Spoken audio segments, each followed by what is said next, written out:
जयति हरिरिचिन्त्यः सर्वदेवैकवन्द्यगा परमगुरुरभिष्टावाप्तिदः सज्जनानां निखिलगुणगणार्णो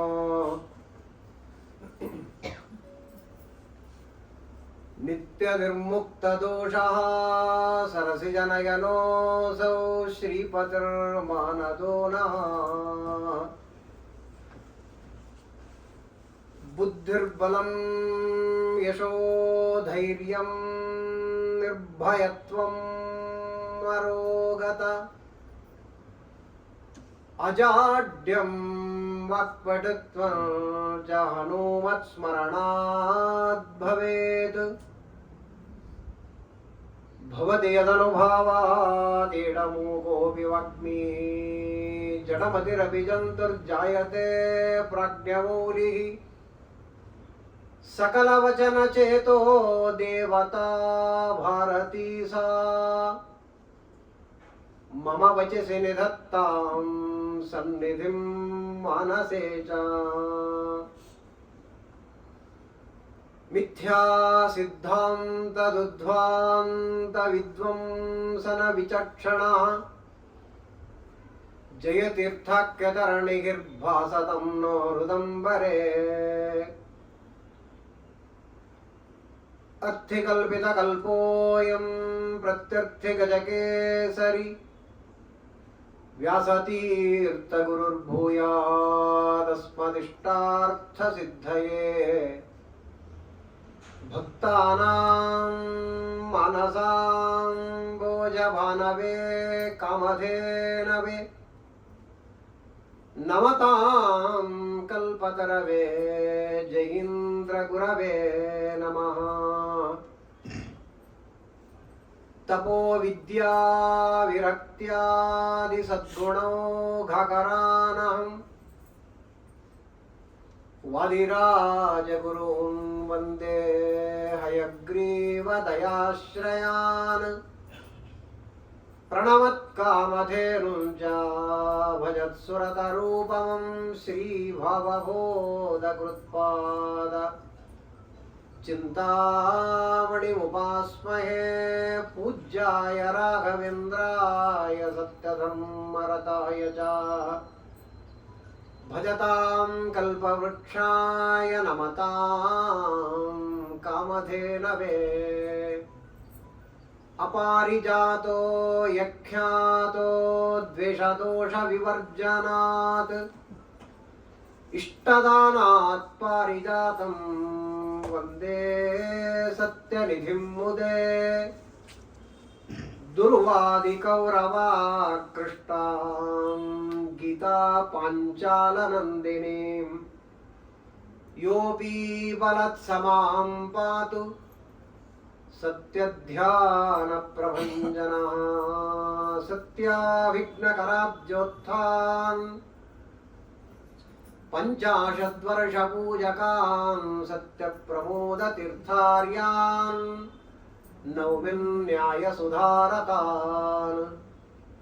विशुद्धं यस्य कौपीनं सुविद्याबोधकं सदा श्रीसत्यात्मगुरुं नौमि सुविद्येन्द्रनमस्कृतम्। अस्मद्गुरुसमारम्भां टीकाकृत्पादमध्यमां श्रीमदाचार्यपर्यन्तां वन्दे गुरुपरम्पराम्। स्वस्तिस्तु सताम् अखिलसन्मङ्गलानि भवन्तु। श्लोकैकश्रवणपठनमात्रेण वक्तुश्च श्रोतॄणां निखिलकलिकितकल्मषापनोदनपटुतरे धर्माद्यखिलपुरुषार्थसाधनीभूते विविधसच्छास्त्रे परतरतत्त्ववर्णनं। हरिः ओम्।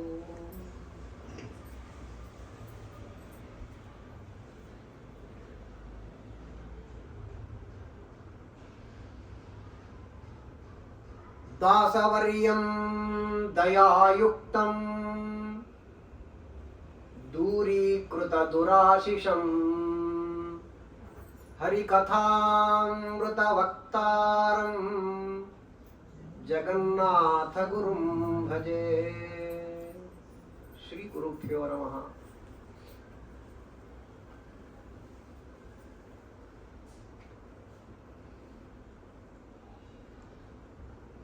ಅನೇಕ ಕೋಟಿ ಜನ್ಮಗಳಲ್ಲಿ ತಕ್ಕ ಮಟ್ಟಿಗೆ ಸಾಧನೆಯನ್ನ ಮಾಡಿಕೊಂಡಿದ್ದರೆ ನಮ್ಮ ಸಾಧನೆಗಿಂತಲೂ ನಮ್ಮ ಹಿರಿಯರ ಸಾಧನೆ, ಗುರು ಅನುಗ್ರಹ,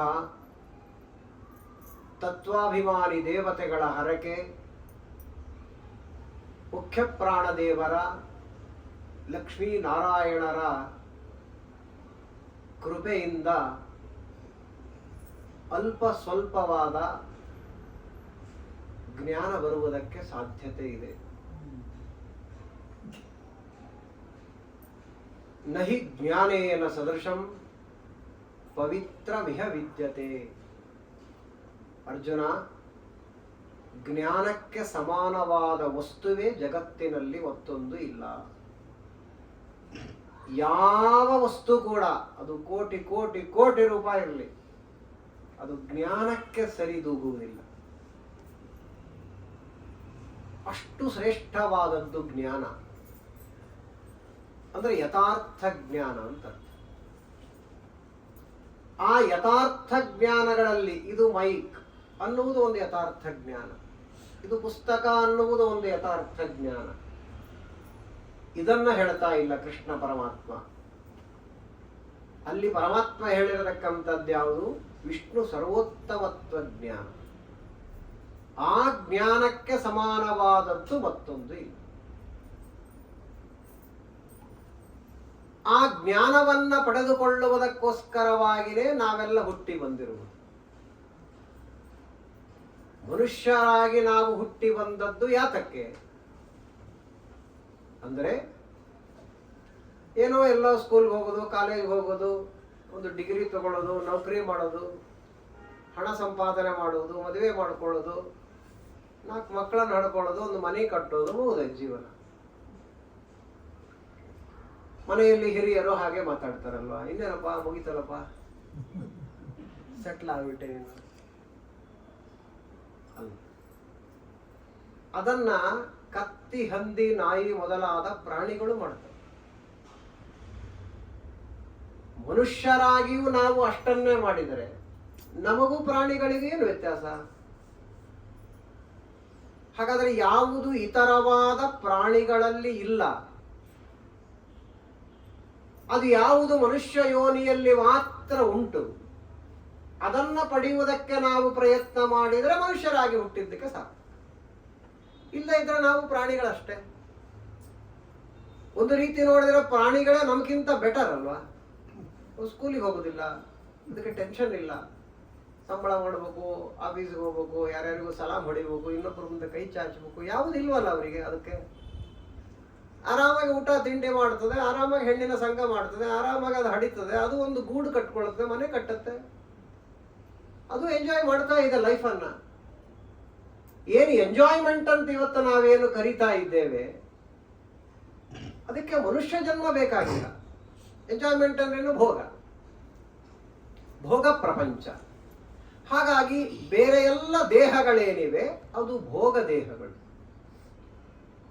ಸಾಧನ ಶರೀರ ಅದು ಮನುಷ್ಯ ಶರೀರ ಮಾತ್ರ. ಬ್ರಾಹ್ಮಣ ಶರೀರ, ಮಾಧ್ವ ಶರೀರ ಅಲ್ಲ, ಒಟ್ಟಾರೆ ಮನುಷ್ಯ ಶರೀರ ಅನ್ನುವುದೇ ಸಾಧನ ಶರೀರ. ಬೇರೆ ಯಾವ ಯೋನಿಗಳಿವೆ, ಅವು ಯಾವ ಯೋನಿಗಳು ಕೂಡ ಅವು ಸಾಧನ ಶರೀರ ಅಲ್ಲ, ಅದು ಭೋಗ ಶರೀರ. ಹಾಗಾದ್ರೆ ಸಾಧನ ಶರೀರವನ್ನ ನಾವು ತೆಗೆದುಕೊಂಡು ಬಂದಾಗ, ಅಂದ್ರೆ ದೇವರು ಕೊಟ್ಟಾಗ, ನಾವು ಸಾಧನೆಯನ್ನ ಮಾಡಿದರೆ, ಅಲ್ಪ ಸ್ವಲ್ಪವಾದರೂ ಮಾಡಿದರೆ ಆ ಮನುಷ್ಯ ದೇಹ ಬಂದಿದ್ದಕ್ಕೆ ಸಾರ್ಥಕ ಆಗುತ್ತೆ. ಸಾಧನ ಶರೀರ ನಮಗೆ ಬಂದಾಗ ಮತ್ತೆ ಭೋಗವನ್ನೇ ನಾವು ಮಾಡ್ತೇವೆ ಅಂದ್ರೆ, ಮುಂದಿನ ಜನ್ಮದಲ್ಲಿ ನಮಗೆ ಮತ್ತೆ ಪರಮಾತ್ಮ ಕತ್ತಿ ಹಂದಿನಾಯಾಗಿ ಹುಟ್ಟಿಸ್ತಾನೆ. ಯಾಕಂದ್ರೆ ತಿನ್ನಬೇಕಂತಷ್ಟೇ ತಾನೇ ನಿನಗೆ ಆಸೆ, ತಿನ್ನಂತಾನೆ, ಹಂದಿಯಾಗಿ ಹುಟ್ಟಿಸ್ತಾನೆ. ಮನಸ್ಸನ್ನ ತಿನ್ನತ್ತೆ ಅದು. ಅದಕ್ಕೆ ಸಾರ ವಿವೇಕ ಇಲ್ಲ ಅದಕ್ಕೆ. ಹೆಣ್ಣನ್ನ ಎಂಜಾಯ್ ಮಾಡಬೇಕು ಅಂತ, ಹೆಣ್ಣಿನ ಸಂಘ ಮಾಡಬೇಕು ಅಂತ ಇಷ್ಟ ಅಲ್ಲೋ ನಿನಗೆ, ತಗೋ ಅಂತಾನೆ, ಪಾರಿವಾಳ ಆಗಿ ಹುಟ್ಟಿಸ್ತಾನೆ. ಕ್ಷಣಕ್ಕೂ ಅದು ಹೆಣ್ಣಿನ ಸಂಘ ಮಾಡ್ತಾ ಇರ್ತದೆ, ಬೇರೆ ಕೆಲಸನೇ ಇಲ್ಲ ಅದಕ್ಕೆ ಪಾರಿವಾಳಕ್ಕೆ. ಹೀಗೆ ನಾವು ಯಾವುದನ್ನ ಬಹಳ ಬಯಸ್ತೇವೋ ಅದನ್ನಾಗಿ ದೇವರು ಹುಟ್ಟಿಸ್ತಾನೆ ಮುಂದಿನ ಜನ್ಮದಲ್ಲಿ. ಹಾಗಾದರೆ ಸಾಧನ ಶರೀರದ ಮಹತ್ವ ಅದು ತಿಳ್ಕೊಂಡು ಅದಕ್ಕಾಗಿ ನಾವು ಪ್ರಯತ್ನ ಪಟ್ಟರೆ ಸಾಧನ ಶರೀರ ಬಂದಿದ್ದಕ್ಕೆ ಸಾರ್ಥಕ ಆಗುತ್ತೆ, ಇಲ್ಲದಿದ್ರೆ ವ್ಯರ್ಥವಾಗಿದೆ. ಹಾಗಾಗಿ ಈ ಸಾಧನ ಶರೀರ ನಮಗೆ ಬರಬೇಕಾದರೂ ಶ್ರೀಮದಾಚಾರ್ಯರ, ಟೀಕಾಕೃತ್ಪಾದರ, ಜಯತೀರ್ಥರ, ವ್ಯಾಸರಾಜರ, ರಘುತ್ತಮ ತೀರ್ಥರ ಇವರೆಲ್ಲರೂ ಮಾಡಿಕೊಟ್ಟಿರುವ ಗ್ರಂಥಗಳ ಮುಂದೆ ನಾವು ಕೂತಿದ್ದೇವೆ ಅಂದರೆ ಅದರ ಸಾರವನ್ನು ನಮ್ಮ ಏನು ದಾಸವರೆಣ್ಯರೆಲ್ಲರೂ ಕೂಡ ನಮಗೆ ತಿಳಿಯುವ ಭಾಷೆಯಲ್ಲಿ, ಅಂದ್ರೆ ನಮಗೆ ಪರಿಚಯ ಇರೋ ಭಾಷೆ ಇರಬೇಕು. ತಿಳಿಯುವ ಭಾಷೆ ಅಂತ ಅಲ್ಲಕ್ಕೆ ಬರೋದೇ ಇಲ್ಲ, ಯಾಕಂದ್ರೆ ತಿಳಿಯೋದೇ ಇಲ್ಲವು. ಹಾಗಾಗಿ ನಮ್ಮ ಮಾತೃಭಾಷೆಯಲ್ಲಿ ಅದರ ಸಾರವನ್ನು ನಮಗೆ ಕೊಟ್ಟಿದ್ದಾರೆ. ಹಾಗಾಗಿ ಇವರೆಲ್ಲರ ಉಪಕಾರ ಬಹಳ ಇದೆ. ಆ ಒಂದು ಗ್ರಂಥಗಳ ಮುಂದೆ ನಾವು ಕೂಡುತ್ತೇವೆ ಅಂದ್ರೆ ಅನೇಕ ಜನ್ಮಗಳಲ್ಲಿ ನಾವು ಪುಣ್ಯವನ್ನ ಮಾಡಿರ್ತೇವೆ ಅಂತ. ಆ ಪುಣ್ಯವನ್ನ ಮಾಡಿದ್ದೇವಾದ ಕಾರಣವೇ ಪುಣ್ಯ ಸ್ವಲ್ಪ ಇದೆ, ದೇವರ ಕಾರುಣ್ಯ ಜಾಸ್ತಿ ಇದೆ. ಅದನ್ನು ಶಾಸ್ತ್ರವೇ ಹೇಳುತ್ತೆ, ಅದನ್ನು ದಾಸರು ಅಂತಾರೆ. ಎನ್ನ ಪುಣ್ಯಗಳಿಂದ ಈ ಬಗೆ ಉಂಟೇನೋ ನಿನ್ನದೇ ಸಕಲ ಸಂಪತ್ತು. ಹಾಗಾಗಿ ನನ್ನ ಪುಣ್ಯ ಮಾತ್ರ ಇಲ್ಲ, ನನ್ನ ಪುಣ್ಯ ಇಲ್ಲೇ ಇಲ್ಲ ಅಂತಲ್ಲ, ನನ್ನ ಪುಣ್ಯವೇ ಇಲ್ಲದಿದ್ರೆ ನನಗೆ ಇದೆಲ್ಲ ಬರೋದೇ ಇಲ್ಲ. ನನ್ನ ಪುಣ್ಯ ಇದೆ, ಸ್ವಲ್ಪ ಇದೆ, ಆದರೆ ನಿನ್ನ ಕಾರುಣ್ಯ ಜಾಸ್ತಿ ಇದೆ ಅಂತ ಹೇಳಿದವರು ಯಾರು? ರಾತಸ್ಮರಣೀಯರಾದ ವಿಜಯದಾಸರು ಮಹಾನುಭಾವರು. ಆ ವಿಜಯದಾಸರಿಂದ ಉದ್ಧಾರವಾಗಿರತಕ್ಕಂತಹ ಜಗನ್ನಾಥದಾಸರು ಏನೊಂದು ಅದ್ಭುತವಾದ ಕೃತಿಯನ್ನು ರಚನೆ ಮಾಡಿ ಕೊಟ್ಟಿದ್ದಾರೆ. ಹರಿಕಥಾಮೃತ ಸಾರ ಅಂದ್ರೆ ಅದು ಸಾಮಾನ್ಯವಾದ ಗ್ರಂಥವಲ್ಲ. ಮಧ್ವಮತದ ಸಕಲ ಪ್ರಮೇಯಗಳನ್ನ ಆ ಗ್ರಂಥದಲ್ಲಿ ಮಹಾನುಭಾವರು ಅಳವಡಿಸಿದ್ದಾರೆ. ಸುಧಾದಿ ಗ್ರಂಥಗಳನ್ನ ಚೆನ್ನಾಗಿ ಅಧ್ಯಯನವನ್ನ ಮಾಡಿದ ವ್ಯಕ್ತಿಗಳಿಗೆ ಮಾತ್ರ ಈ ತರಹದ ಕೃತಿಗಳನ್ನು ರಚನೆ ಮಾಡಲಿಕ್ಕೆ ಸಾಧ್ಯ. ಆ ಎಲ್ಲ ಮಧ್ವಮತದ ತಿರುಳನ್ನೇ ಇಡಬೇಕಾದರೆ ಅದು ಸಾಮಾನ್ಯರಿಂದ ಸಾಧ್ಯ ಇರತಕ್ಕಂಥದ್ದಿಲ್ಲ. ಅಂತಹ ಮಹಾನುಭಾವರು, ಅವರ ಬಗ್ಗೆ ಹೇಳುವುದು ಸಾಕಷ್ಟಿದೆ.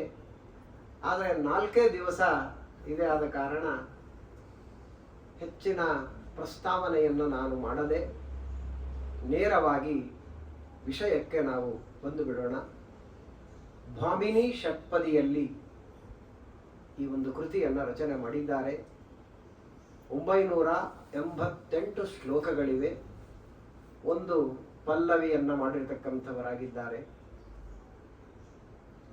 ಆಶ್ಚರ್ಯ ಆಗತ್ತೆ. ಆ ಎಲ್ಲ ಸಂಧಿಗಳು ಹಾಗೇ ಇವೆ.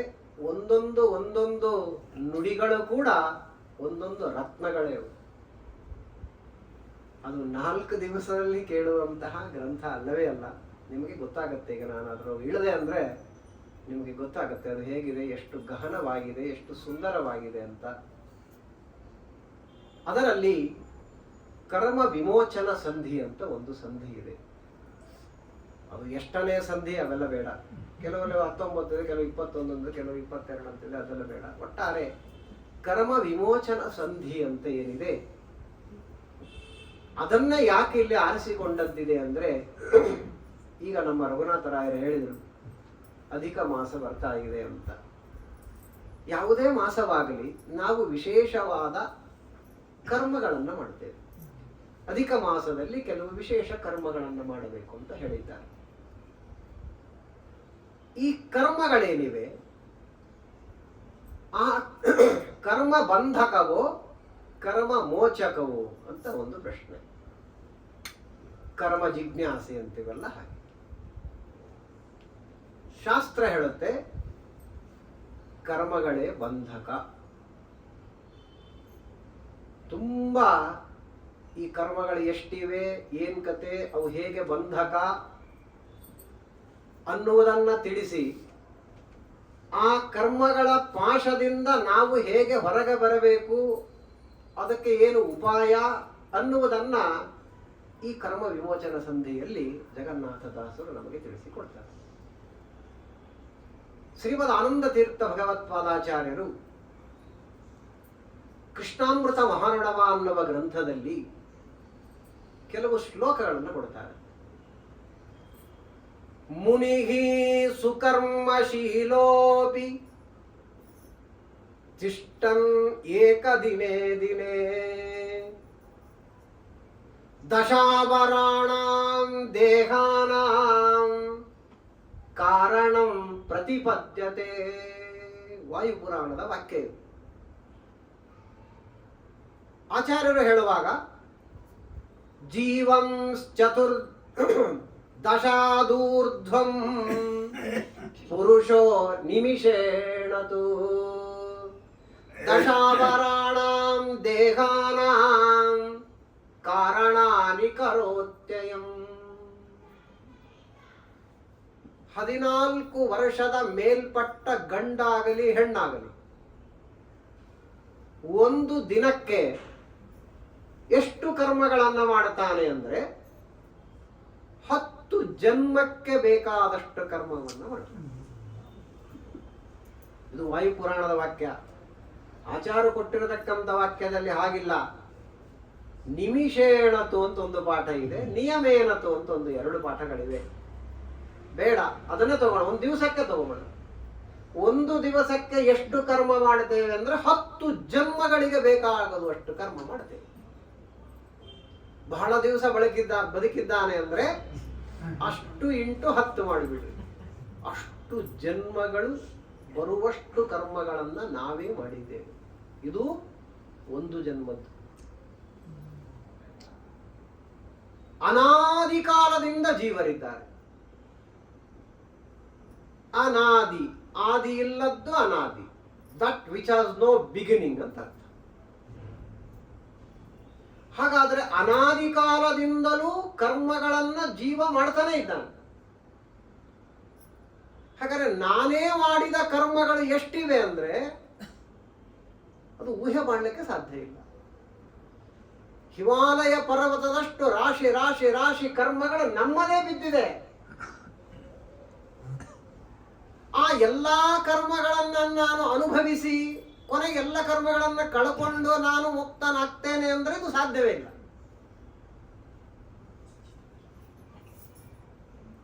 ಹಾಗಾದ್ರೆ ಕರ್ಮ ಬಂಧಕ, ಕರ್ಮ ಮೋಚಕ. ಕರ್ಮ ಬಂಧಕ ಅಂದ ಮೇಲೆ ಕರ್ಮ ಮಾಡೋದು ಬಿಟ್ಕೊಳ್ಳೋಣ. ಕರ್ಮನೇ ಸಂಸಾರಕ್ಕೆ ಕಾರಣ ಅಂದ್ರೆ ಹಾಗಾದ್ರೆ ನಾಳೆಯಿಂದ ಕರ್ಮ ಮಾಡೋದು ಬಿಟ್ಕೊಳ್ಳೋಣ ಅಂತಂದ್ರೆ ಕರ್ಮಗಳನ್ನ ಮಾಡದೇ ಇರ್ಲಿಕ್ಕೆ ಆಗುವುದೇ ಇಲ್ಲ. ಅದು ಜೀವನ ಸ್ವಭಾವ. ನಹಿ ಕಶ್ಚಿತ್ ಕ್ಷಣಮಪಿ ಜಾತುದಿಷ್ಟದ್ಯ ಕರ್ಮಕೃತ. ಗೀತೆಯಲ್ಲಿ ಪರಮಾತ್ಮ ಹೇಳ್ತಾನೆ, ಅರ್ಜುನ ಯಾವ ಕರ್ಮಗಳನ್ನ ಮಾಡದೆ ಇರ್ಲಕ್ಕೆ ಬರೋದೇ ಇಲ್ಲ ಈ ಜೀವಕ್ಕೆ. ನಾ ಏನ್ ಮಾಡಲ್ರಿ, ಒಂದ್ ಕಡೆ ಕೂತಿರ್ತೀನಿ ಅಂದ್ರೆ ಒಂದು ಕಡೆ ಕೂತಿದ್ದೀಯಲ್ಲ, ಕೂಡುವುದೇ ಒಂದು ಕರ್ಮ. ಅದು ಬೇಡ, ಮಾನಸಿಕ ಕರ್ಮ. ಹಾಗಾದ್ರೆ ಕರ್ಮದಲ್ಲಿ ಮಾನಸಿಕ, ವಾಚನಿಕ, ಕಾಯಿಕ ಅಂತ 3 ರೀತಿಯ ಕರ್ಮಗಳಿವೆ. ಮನಸ್ಸು ಹುಚ್ಚಾಪಟ್ಟಿಯಾಗಿ ಓಡ್ತಾ ಇರ್ತದೆ. ಯಾಕೆ ಓಡುತ್ತೆ, ಎಲ್ಲಿಗೆ ಹೋಗುತ್ತೆ, ಏನ್ ಮಾಡುತ್ತೆ, ಅದೊಂದು ವಿಚಿತ್ರ. ಪ್ರತಿಯೊಬ್ಬರ ಮನಸ್ಸು ಅದು ವಿಚಿತ್ರ ಇದೆ. ಅದು ಯಾಕೆ ಓಡ್ತದೆ ಗೊತ್ತಿಲ್ಲ, ನಮಗೆ ಗೊತ್ತಿಲ್ಲ, ನಮ್ಮ ಕಂಟ್ರೋಲಲ್ಲೇ ಇಲ್ಲ ಅದು. ಅರೆ ಯಾಕೆ ಇಷ್ಟು ಓಡುತ್ತೆ ಇದು ಮನಸ್ಸು, ಎಲ್ಲೆಲ್ಲೋ ಹೋಗುತ್ತೆ, ಏನೇನೋ ಮಾಡುತ್ತೆ, ಆಶ್ಚರ್ಯ ಇದೆ ಅದೊಂದು. ಹಾಗಾದ್ರೆ ಏನಾಯ್ತು, ಈಗ ಕರ್ಮ ಬಹಳ ಗಹನ ಇದೆ. ಈ ಕರ್ಮದ ಸ್ವರೂಪವನ್ನ ತಿಳಿಯುವುದು ಕಷ್ಟ ಅಂತ ಹೇಳುತ್ತೆ ಶಾಸ್ತ್ರ. ಕರ್ಮಗಳ ಬಗ್ಗೆ ತಿಳಿಯುವುದು ಬಹಳ ಕಷ್ಟ ಇದೆ. ವಿಜಯದಾಸರಂತಾರೆ, ಒಂದು ಕರ್ಮದೊಳನಂತ ಕರ್ಮ, ಕರ್ಮದ ದಾರಿ ಕೊನೆಗಂಡವರಿಲ್ಲವೋ. ವಿಜಯದಾಸರ ಮಾತು. ಎಲ್ಲ ಗಹನವಾಗಿದೆ ಒಂದೊಂದು ಕರ್ಮಗಳು. ಹಾಗಾದ್ರೆ ಈ ಕರ್ಮಗಳೇನಿವೆ, ಕರ್ಮಗಳನ್ನ ಈ ಹರಿಕಥಾಮೃತ ಸಾರಕ್ಕೇನು ವ್ಯಾಖ್ಯಾನಗಳಿವೆ. ಜಗತ್ತಿನಲ್ಲಿ ಒಂದೇ ಒಂದು ಗ್ರಂಥ ಪ್ರಾಕೃತವಾದ ಭಾಷೆಯಲ್ಲಿರುವ ಒಂದೇ ಒಂದು ಗ್ರಂಥಕ್ಕೆ ಸಂಸ್ಕೃತದ ವ್ಯಾಖ್ಯಾನ ಇರುವುದು ಜಗತ್ತಲ್ಲಿ ಒಂದೇ ಒಂದು ಅದು ಹರಿಕಥಾ. ಸಂಸ್ಕೃತದಲ್ಲಿರುವ ಗ್ರಂಥಗಳಿಗೆ ಕನ್ನಡದಲ್ಲಿ ಅದರ ವಿವರಣೆ ಕೊಡತಕ್ಕಂಥದ್ದು ವ್ಯಾಖ್ಯಾನ ಮಾಡುವುದು ಇದೆ ಪ್ರಾಕೃತ ಭಾಷೆಗಳಲ್ಲಿ. ಆದರೆ ಒಂದು ಪ್ರಾಕೃತ ಭಾಷೆಗೆ ಸಂಸ್ಕೃತದಲ್ಲಿ ವ್ಯಾಖ್ಯಾನವನ್ನ ಮಾಡಿರತಕ್ಕಂಥದ್ದು ಅಂದ್ರೆ ಅದು ಹರಿಕಥಾಮೃತ ಸಾರ. ಅದರಿಂದಲೇ ಗೊತ್ತಾಗತ್ತೆ ಅದು ಎಷ್ಟು ಕಠಿಣವಾದ ಗ್ರಂಥ ಅಂತ. ಏನೋ ಕನ್ನಡ ನಾವು ಅರ್ಥ ಮಾಡ್ಕೊಂತೇವೆ ಒಂದು ಕೈ ಹಾಕಿದ್ರೆ ಅದು ಸುಲಭವಾಗಿ ಅರ್ಥ ಆಗುವುದಿಲ್ಲ, ವಿಪರೀತವಾಗಿ ಅರ್ಥ ಆಗುತ್ತೆ. ಹಾಗಾಗಿ ಯಾಕೆ ಹೇಳಿದೆ, ಆ ವ್ಯಾಖ್ಯಾನಕಾರರು ಕರ್ಮಗಳನ್ನ 16 ರೀತಿಯಲ್ಲಿ ಅದನ್ನ ವಿಂಗಡಣೆ ಮಾಡ್ತಾರೆ. ಒಟ್ಟಾರೆ ಕರ್ಮಗಳನ್ನ 3 ರೀತಿ ವಿಂಗಡಣೆ ಮಾಡಬಹುದು. ಯಾವ್ದ್ಯಾವುದು? ನಿತ್ಯ ಕರ್ಮ, ನೈಮಿತ್ತಿಕ ಕರ್ಮ, ಕಾಮ್ಯ ಕರ್ಮ ಅಂತ 3 ರೀತಿಯಲ್ಲಿ ಕರ್ಮಗಳ ವಿಂಗಡಣೆಯನ್ನು ಮಾಡಬಹುದು. ನಿತ್ಯ ಕರ್ಮ ಅಂದ್ರೆ ಏನು? ಸ್ನಾನ, ಸಂಧ್ಯಾವಂದನ, ಜಪ, ಪೂಜೆ, ವೈಶ್ವದೇವ, ದಾನ ಧರ್ಮಗಳು, ಇವು ನಿತ್ಯ ಕರ್ಮಗಳು. ನಿತ್ಯವೂ ದಾನ ಮಾಡಬೇಕಂತಿದೆ. ನಿತ್ಯವೂ ಏನೋ ಒಂಚೂರಾದ್ರೂ ದಾನ ಮಾಡಬೇಕು ಅಂತ ಶಾಸ್ತ್ರ. ಇವು ನಿತ್ಯ ಕರ್ಮಗಳು, ಅವು ಮಾಡಲೇಬೇಕು. ಮಾಡದೇ ಇದ್ರೆ ಪಾಪ. ಅರ್ಥ ಆಯ್ತಲ್ಲ? ಮಾಡದೇ ಇದ್ರೆ ಪಾಪ. ಹಂಗಿದೆ, ಅದು ಬಹಳ ವಿಚಿತ್ರವಾಗಿದೆ. ಅದಕ್ಕೆ ವಿಶೇಷವಾದ ಫಲ ಏನಿಲ್ಲ. ಗೊತ್ತಾಯ್ತಲ್ವಾ? ಅದು ನಿತ್ಯ ಕರ್ಮ, ಅದು ಮಾಡಲೇಬೇಕು. ಇನ್ನು ನೈಮಿತ್ತಿಕ ಕರ್ಮಗಳಿರ್ತವೆ. ನೈಮಿತ್ತಿಕ ಕರ್ಮ ಅಂದ್ರೆ ಸೂರ್ಯ ಚಂದ್ರ ಗ್ರಹಣ ಬರ್ತದೆ, ಆ ಗ್ರಹಣ ಕಾಲದಲ್ಲಿ ಮಾಡುವಂತಹ ಕರ್ಮಗಳಿರ್ತವೆ. ಹಾಗಾಗಿ ಆ ಕಾಲದಲ್ಲಿ ಅಮಾವಾಸ್ಯ, ಪೌರ್ಣಿಮಾ, ಅಧಿಕ ಮಾಸ ಬಂತು ನೋಡಿ, ಆಗ ಅಧಿಕ ಮಾಸದಲ್ಲಿ ಮಾಡುವ ಕರ್ಮಗಳು ಕೆಲವನ್ನ ಅಧಿಕ ಮಾಸದಲ್ಲೇ ಮಾಡಬೇಕು. ನೋಡಿ, ನಿತ್ಯ ಕರ್ಮ, ಸ್ನಾನ ಸಂಧ್ಯಾ ನಿತ್ಯ ಕರ್ಮ, ಅದನ್ನು ಅಧಿಕ ಮಾಸದಲ್ಲೇ ಮಾಡಬೇಕು. ಅದಲ್ಲದೆ ಅಧಿಕ ಮಾಸದಲ್ಲಿಯೇ ವಿಶೇಷವಾಗಿ ಮಾಡುವ ಕರ್ಮಗಳಿರ್ತವೆ. 33 ಅಪೂಪದಾನ, ಅದು ಎಂದೆಂದೂ ಮಾಡಲ್ಲ, ಅದು ಅಧಿಕ ಮಾಸದಲ್ಲೇ ಮಾಡಬೇಕು. ಹೀಗೆ ದಕ್ಷಿಣಾಯನ ಕಾಲ, ಉತ್ತರಾಯಣ ಪರ್ವಕಾಲ, ಇವೆಲ್ಲ ನೈಮಿತ್ತಿಕವಾದ ಕರ್ಮಗಳು. ಇನ್ನ ಕಾಮ್ಯ ಕರ್ಮ ಅಂತ ಇರ್ತದೆ. ಏನದು ಕಾಮ್ಯ ಕರ್ಮ ಅಂದ್ರೆ? ಹಣಕ್ಕೋಸ್ಕರವಾಗಿ ಹೆಂಡತಿ, ಮಕ್ಕಳು, ಮನೆ, ಮಠ, ಕಾರು, ಬಂಗ್ಲೋ, ಇದಕ್ಕಾಗಿ ಮಾಡುವ ಕರ್ಮಗಳೇನಿವೆ ಅವು ಕಾಮ್ಯ ಕರ್ಮಗಳು. ಒಟ್ಟಾರೆ ಈ 3 ವಿಧವಾದ ಕರ್ಮಗಳು ಅಂತೇನಿವೆ ಅವುಗಳನ್ನ 16 ರೀತಿಯಲ್ಲಿ ವಿಂಗಡಣೆ ಮಾಡಿದ್ದಾರೆ. 16 ರೀತಿಯಲ್ಲಿ ಕರ್ಮಗಳಿರ್ತವೆ. ಯಾವ್ಯಾವ? ಸಬೀಜ ಕರ್ಮ, ನಿರ್ಬೀಜ ಕರ್ಮ, ಪಾಪ ಬೀಜ ಪುಣ್ಯ ಕರ್ಮ, ಪುಣ್ಯ ಬೀಜ ಪಾಪ ಕರ್ಮ, ಜ್ಞಾತ ನಿರ್ಬೀಜ ಪುಣ್ಯ ಕರ್ಮ, ಅಜ್ಞಾತ ನಿರ್ಬೀಜ ಪುಣ್ಯ ಕರ್ಮ, ಜ್ಞಾತ ನಿರ್ಬೀಜ ಪಾಪ ಕರ್ಮ, ಅಜ್ಞಾತ ನಿರ್ಬೀಜ ಪಾಪ ಕರ್ಮ, ನಿತ್ಯ ಕರ್ಮ, ನೈಮಿತ್ಯ ಕರ್ಮ, ಕಾಮ್ಯ ಕರ್ಮ, ನಿಷ್ಕಾಮ ಕರ್ಮ, ದೈಶಿಕ ಕರ್ಮ, ದೈಹಿಕ ಕರ್ಮ, ಕಾಲಿಕ ಕರ್ಮ, ಸ್ವಾಭಾವಿಕ ಕರ್ಮ ಅಂತ 16 ರೀತಿಯ ಕರ್ಮಗಳನ್ನು ಮಾಡಿದ್ದಾರೆ. ಈ ಎಲ್ಲ ಕರ್ಮಗಳೇನಿವೆ, ಈ ಕರ್ಮಗಳೇ ಸಂಚಿತ, ಆಗಾಮಿ, ಪ್ರಾರಬ್ಧ ಎಂಬುದಾಗಿ ಅವು 3 ಸ್ವರೂಪದಲ್ಲಿವೆ. ಅನಾದಿ ಕಾಲದಿಂದ ಜೀವ ಕರ್ಮಗಳನ್ನೇನು ಮಾಡ್ತಾ ಬಂದಿದ್ದಾನಲ್ವಾ, ನಾವೇ ಮಾಡಿದ್ದು, ಅದೆಲ್ಲ ಸಂಚಿತ ಕರ್ಮಗಳು. ಇವತ್ತಿನವರೆಗೆ ಏನು ಮಾಡ್ತೇನೆ ಅದೆಲ್ಲ ಸಂಚಿತ ಕರ್ಮ. ಮುಂದೇನು ಕರ್ಮಗಳನ್ನು ಮಾಡ್ತೇನಲ್ಲ, ಈ ಒಂದು ಜನ್ಮದಲ್ಲೇ ಮುಂದೆ ನಾಳೆ ಇನ್ನು ನೆಕ್ಸ್ಟ್ ಅವರಿಂದ ಏನೇನು ಮಾಡ್ತೇನೆ ಕರ್ಮಗಳು ಗೊತ್ತಿಲ್ಲ. ಮುಂದೆ ಅನೇಕ ಜನ್ಮಗಳಿವೆ ಮೋಕ್ಷಕ್ಕೆ ಹೋಗೋರಿಗೆ. ಮುಂದೆಲ್ಲ ಏನು ಕರ್ಮಗಳನ್ನ ಮಾಡ್ತೇವೆ ಅದೆಲ್ಲ ಆಗಾಮಿ ಕರ್ಮ. ಯಾವ ಹಿಂದೆ ನಾವೇ ಮಾಡಿರ್ತೇವೆ ಕರ್ಮಗಳನ್ನ, ಆ ಸಂಚಿತ ಕರ್ಮಗಳಲ್ಲಿ ಯಾವ ಕರ್ಮಗಳು ಫಲ ಕೊಡುವುದಕ್ಕೆ ಆರಂಭ ಮಾಡಿರ್ತವೆ ಅದು ಪ್ರಾರಬ್ಧ ಕರ್ಮ. ಏನ್ ಮಾಡೋದ್ರಿ, ನಮ್ಮ ಪ್ರಾರಬ್ಧ ಅಂತೀವಿಲ್ಲ, ಅಂದ ಮೇಲೆ ಯಾವ ಕರ್ಮ ನಾವೇ ಹಿಂದೆ ಮಾಡಿರ್ತೇವೆ, ಮಾಡಿದ್ದುಣ್ಣೋ ಮಹಾರಾಯ ಅಂತ ನಾವೇ ಮಾಡಿದ ಕರ್ಮಗಳೇನಿವೆ ಅದರ ಫಲಗಳನ್ನ ಕೊಡುವುದಕ್ಕೆ ಆ ಕರ್ಮ ಆರಂಭ ಮಾಡಿರ್ತದೆ, ಅದು ಪ್ರಾರಬ್ಧ ಕರ್ಮ ಅಂತ ಅನಿಸಿಕೊಳ್ತದೆ. ಹೀಗೆ 3 ರೀತಿಯ ಕರ್ಮಗಳಾಗಿರ್ತಕ್ಕಂಥದ್ದಿದೆ. ಇದರಲ್ಲಿ ಒಂದೆರಡು ಬಹಳ ಡೀಟೇಲ್ ಇದೆ ಅಂತ ಹೇಳಿದ್ದೇನೆ. ಒಂದೆರಡು ಉದಾಹರಣೆ ಕೊಟ್ಟು ಮೊದಲನೇ ನುಡಿಗೆ ಹೋಗೋಣ. ಮೊದಲನೇದೇ ನೋಡಿ, ಪಾಪ ಬೀಜ ಪುಣ್ಯ ಕರ್ಮ ಅಂದ್ರೆ ಏನು? ಪಾಪ ಬೀಜ ಪುಣ್ಯ ಕರ್ಮ ಅಂದ್ರೆ ಮೇಲ್ನೋಟಕ್ಕೆ ಪುಣ್ಯ ಕರ್ಮ, ಆದ್ರೆ ಪಾಪದ ಬೀಜವನ್ನ ಬಿತ್ತುತ್ತಾ ಇರುತ್ತೆ.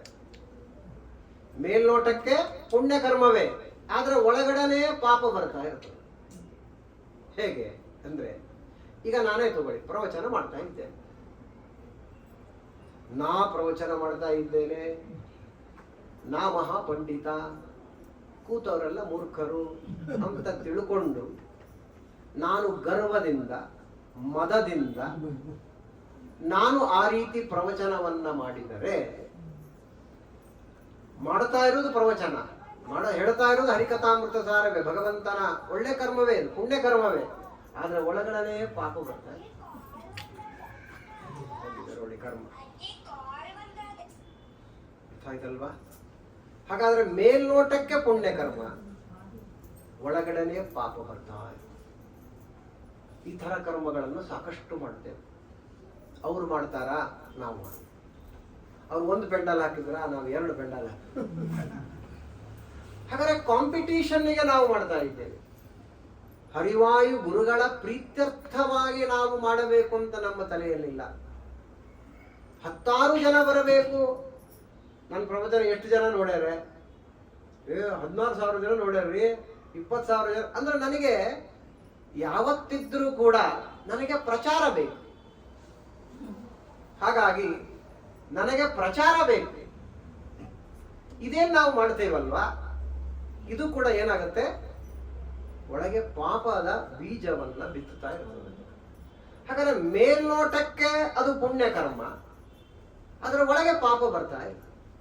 ಇದಕ್ಕೆ ಉಲ್ಟಾ ಇನ್ನೊಂದು ಕರ್ಮ ಇದೆ, ಮೇಲ್ನೋಟಕ್ಕೆ ಅಧರ್ಮ, ಅದರ ಒಳಗಡೆ ಪುಣ್ಯದ ಬೀಜವನ್ನ ಬಿತ್ತುತ್ತಾ ಇರ್ತದೆ. ಅದು ಹೇಗೆ ಅಂದ್ರೆ, ಒಂದು 4 ಜನ ಯಾರೋ ಬ್ರಾಹ್ಮಣನನ್ನ ಅಟ್ಟಿಸಿಕೊಂಡು ಬಂದ್ರು ಅಂತ ತಿಳ್ಕೊಳ್ಳಿ, ಟೆರರಿಸ್ಟ್ಗಳು. ಓಡೋಡು ಬಂದ, ಅವನು ನಿಮ್ಮನೆ ಒಳಗೋ ಎಲ್ಲೋ ಬಂದ, ಒಳಗಡೆ ಬಚ್ಚಿಟ್ಟುಕೊಂಡ. ಆ ಟೆರರಿಸ್ಟ್ಗಳು ಓಡಿ ಬರ್ತಾರೆ, ಇಂಥ ಒಬ್ಬ ವ್ಯಕ್ತಿ ಬರ್ತಾ ಇದ್ದಾನೆ, ಎಲ್ಲಿದ್ದಾನ ಅವನು ಅಂತ ಕೇಳಿದ್ರೆ, ಸತ್ಯಂ ವದ, ಸತ್ಯವನ್ನ ಹೇಳಬೇಕು. ಹೌದು, ಇಂಥ ವ್ಯಕ್ತಿ ಇಲ್ಲಿ ಬಂದ, ನಮ್ಮ ಮನೆ ಒಳಗಡೆ ಬಚ್ಚಿಟ್ಕೊಂಡಿದ್ದಾನೆ ಅಂತ ಹೇಳಿಬಿಟ್ರೆ ಆ ಬ್ರಾಹ್ಮಣನ ಕೊಂದೇ ಬಿಡ್ತಾರೆ ಅವರು ಟೆರರಿಸ್ಟ್ಗಳು. ಅಂತಹ ಸಂದರ್ಭದಲ್ಲಿ ಸುಳ್ಳು ಹೇಳಬೇಕು. ಸುಳ್ಳು ಹೇಳುವುದು ಪಾಪ. ಹಾಗಾದ್ರೆ ಮೇಲ್ನೋಟಕ್ಕೆ ಪಾಪ ಕರ್ಮ ಆದ್ರೂ ಒಳಗಡೆ ಪುಣ್ಯದ ಬೀಜವನ್ನು ಬಿತ್ತಾರೆ. ಹೀಗೆ ತುಂಬಾ ಡೀಟೇಲ್ ಇದೆ ಇದೆಲ್ಲವೂ ಕೂಡ. ಇನ್ನೊಂದು ಯಾವುದೋ ಅಜ್ಞಾತ ನಿರ್ಬೀಜ ಪಾಪ ಕರ್ಮ ಅಂತ ಇರ್ತದೆ. ಅದ್ಯಾವುದು ಅಂತ ಕೇಳಿದ್ರೆ, ಈಗ ಅಜ್ಞಾತ ಅಂದ್ರೆ ಗೊತ್ತಿಲ್ಲದೆ ಇರೋದು. ಗೊತ್ತಿಲ್ಲದೆ ಅನೇಕ ಕ್ರಿಮಿ ಕೀಟಗಳನ್ನ ಕೊಲ್ತಾ ಇರ್ತೇವೆ ನಾವು, ಅದರಿಂದಲೂ ಪಾಪ ಬರ್ತಾ ಇರ್ತದೆ. ಗೊತ್ತಿದ್ದು ಮಾಡುವುದು ಬೇರೆ, ಗೊತ್ತಿಲ್ಲದೆ ಮಾಡತಕ್ಕಂಥದ್ದು ಬೇರೆ. ಹೀಗೆ 16 ರೀತಿಯಲ್ಲಿ ಕರ್ಮಗಳ ವಿಂಗಡಣೆಯನ್ನ ಮಾಡಿಕೊಟ್ಟಿದ್ದಾರೆ ಇಲ್ಲಿ. ಒಟ್ಟಾರೆ ಈ ಕರ್ಮಗಳೇನಿವೆ, ಈ ಕರ್ಮಗಳು ಯಾರ ಅಧೀನ?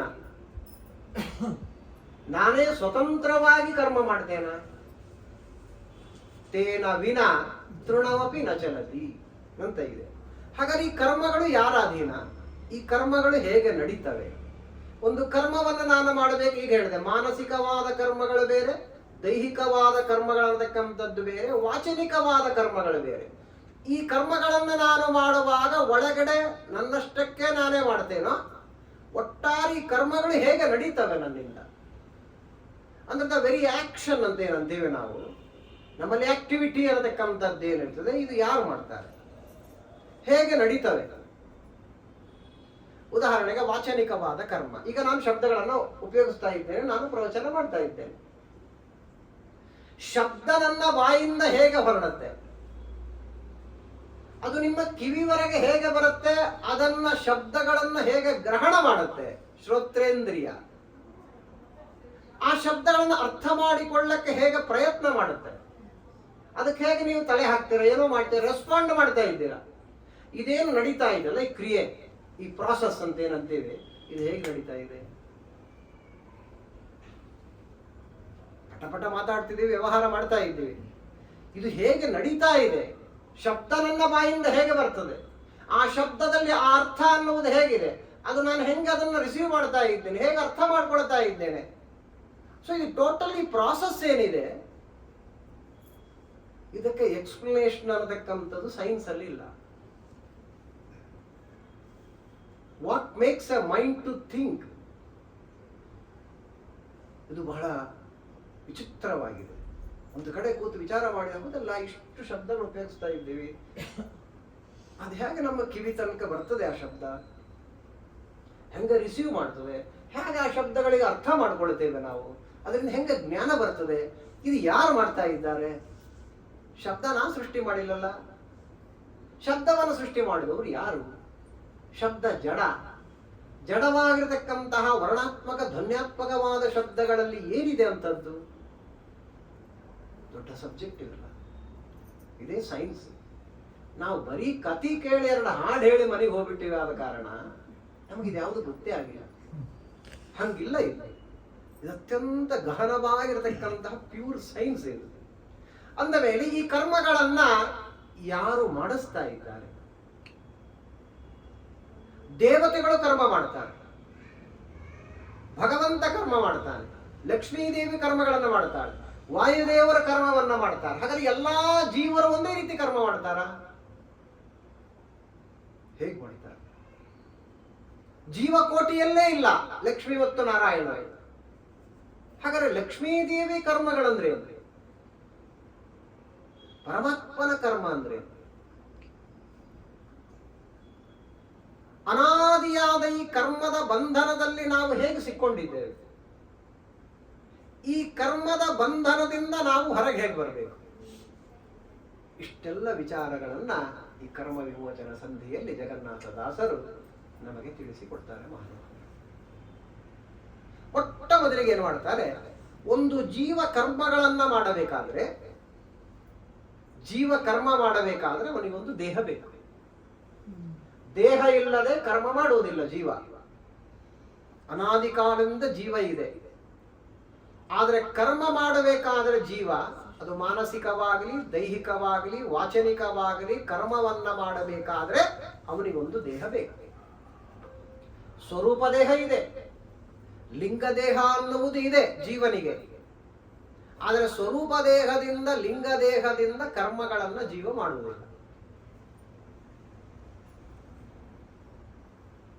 ಸುಪ್ತಿ ಅಂತಕ್ಕಂದ್ರೆ ಪ್ರಳಯ ಕಾಲ. ಪ್ರಳಯ ಕಾಲದಲ್ಲಿ ಎಲ್ಲ ಜೀವರನ್ನು ತನ್ನ ಹೊಟ್ಟೆಯಲ್ಲಿ ಇಟ್ಟುಕೊಂಡು ಪರಮಾತ್ಮ ಪೊಳಿಸಿರ್ತಾನೆ ಅಂತ ಶಾಸ್ತ್ರ. ಇದೆಲ್ಲ ಬಿಗಿನರ್ಸಿಗೆ ಸ್ವಲ್ಪ ಎಕ್ಸ್ಪ್ಲನೇಷನ್ ಬೇಕಾಗುತ್ತೆ. ನೀವೆಲ್ಲ ಬೇಕಾದಷ್ಟೆಲ್ಲ ಕೇಳಿದ್ದೀರಾದ ಕಾರಣ ಸ್ವಲ್ಪ ಮುಂದೆ ಹೋಗ್ತೇನೆ ಅಷ್ಟೇ.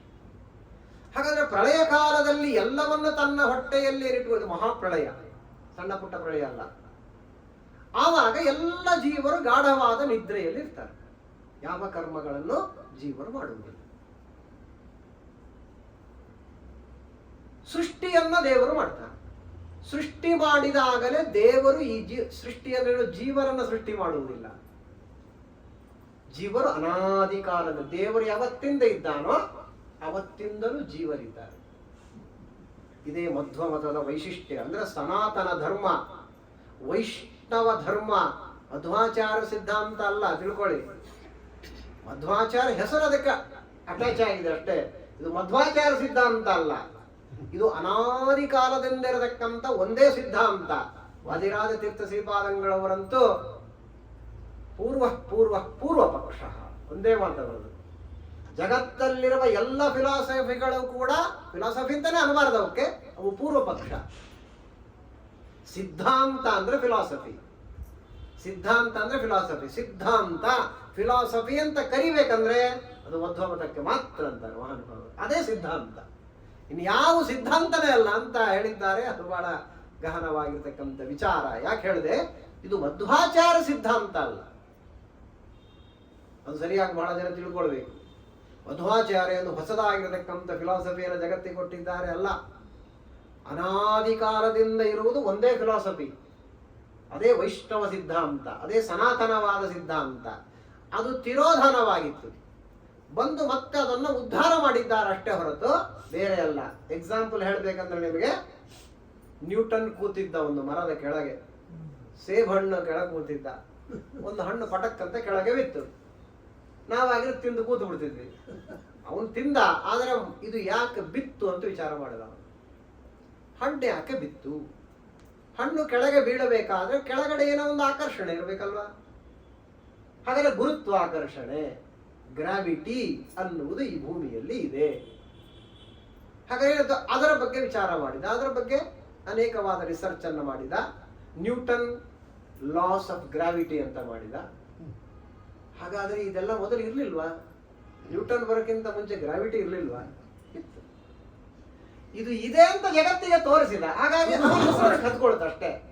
ಅವನ ಹೆಸರು ನ್ಯೂಟನ್ಸ್ ಲಾಸ್ ಆಫ್ ಗ್ರಾವಿಟೇಷನ್ ಅಲ್ಲ, ಅದು ಲಾ ಆಫ್ ಗ್ರಾವಿಟೇಷನ್. ಅದು ನ್ಯೂಟನ್ ಹೆಸರು ಸೇರಿದೆ. ಹಾಗೆ ನಮ್ಮ ಮಧ್ವಾಚಾರ್ಯರು ಕೂಡ ಮಧ್ವ ಸಿದ್ಧಾಂತ ಅಂದ್ರೆ ಅನಾದಿ ಕಾಲದಿಂದ ಇರತಕ್ಕಂಥ ಸಿದ್ಧಾಂತ, ಅದನ್ನು ಜಗತ್ತಿಗೆ ತೋರಿಸಿಕೊಟ್ರ ಆದ ಕಾರಣ ಮಧ್ವಾಚಾರ್ಯ ಹೆಸರು ಅದಕ್ಕೆ ಸೇರಿದೆ ಅಷ್ಟೇ.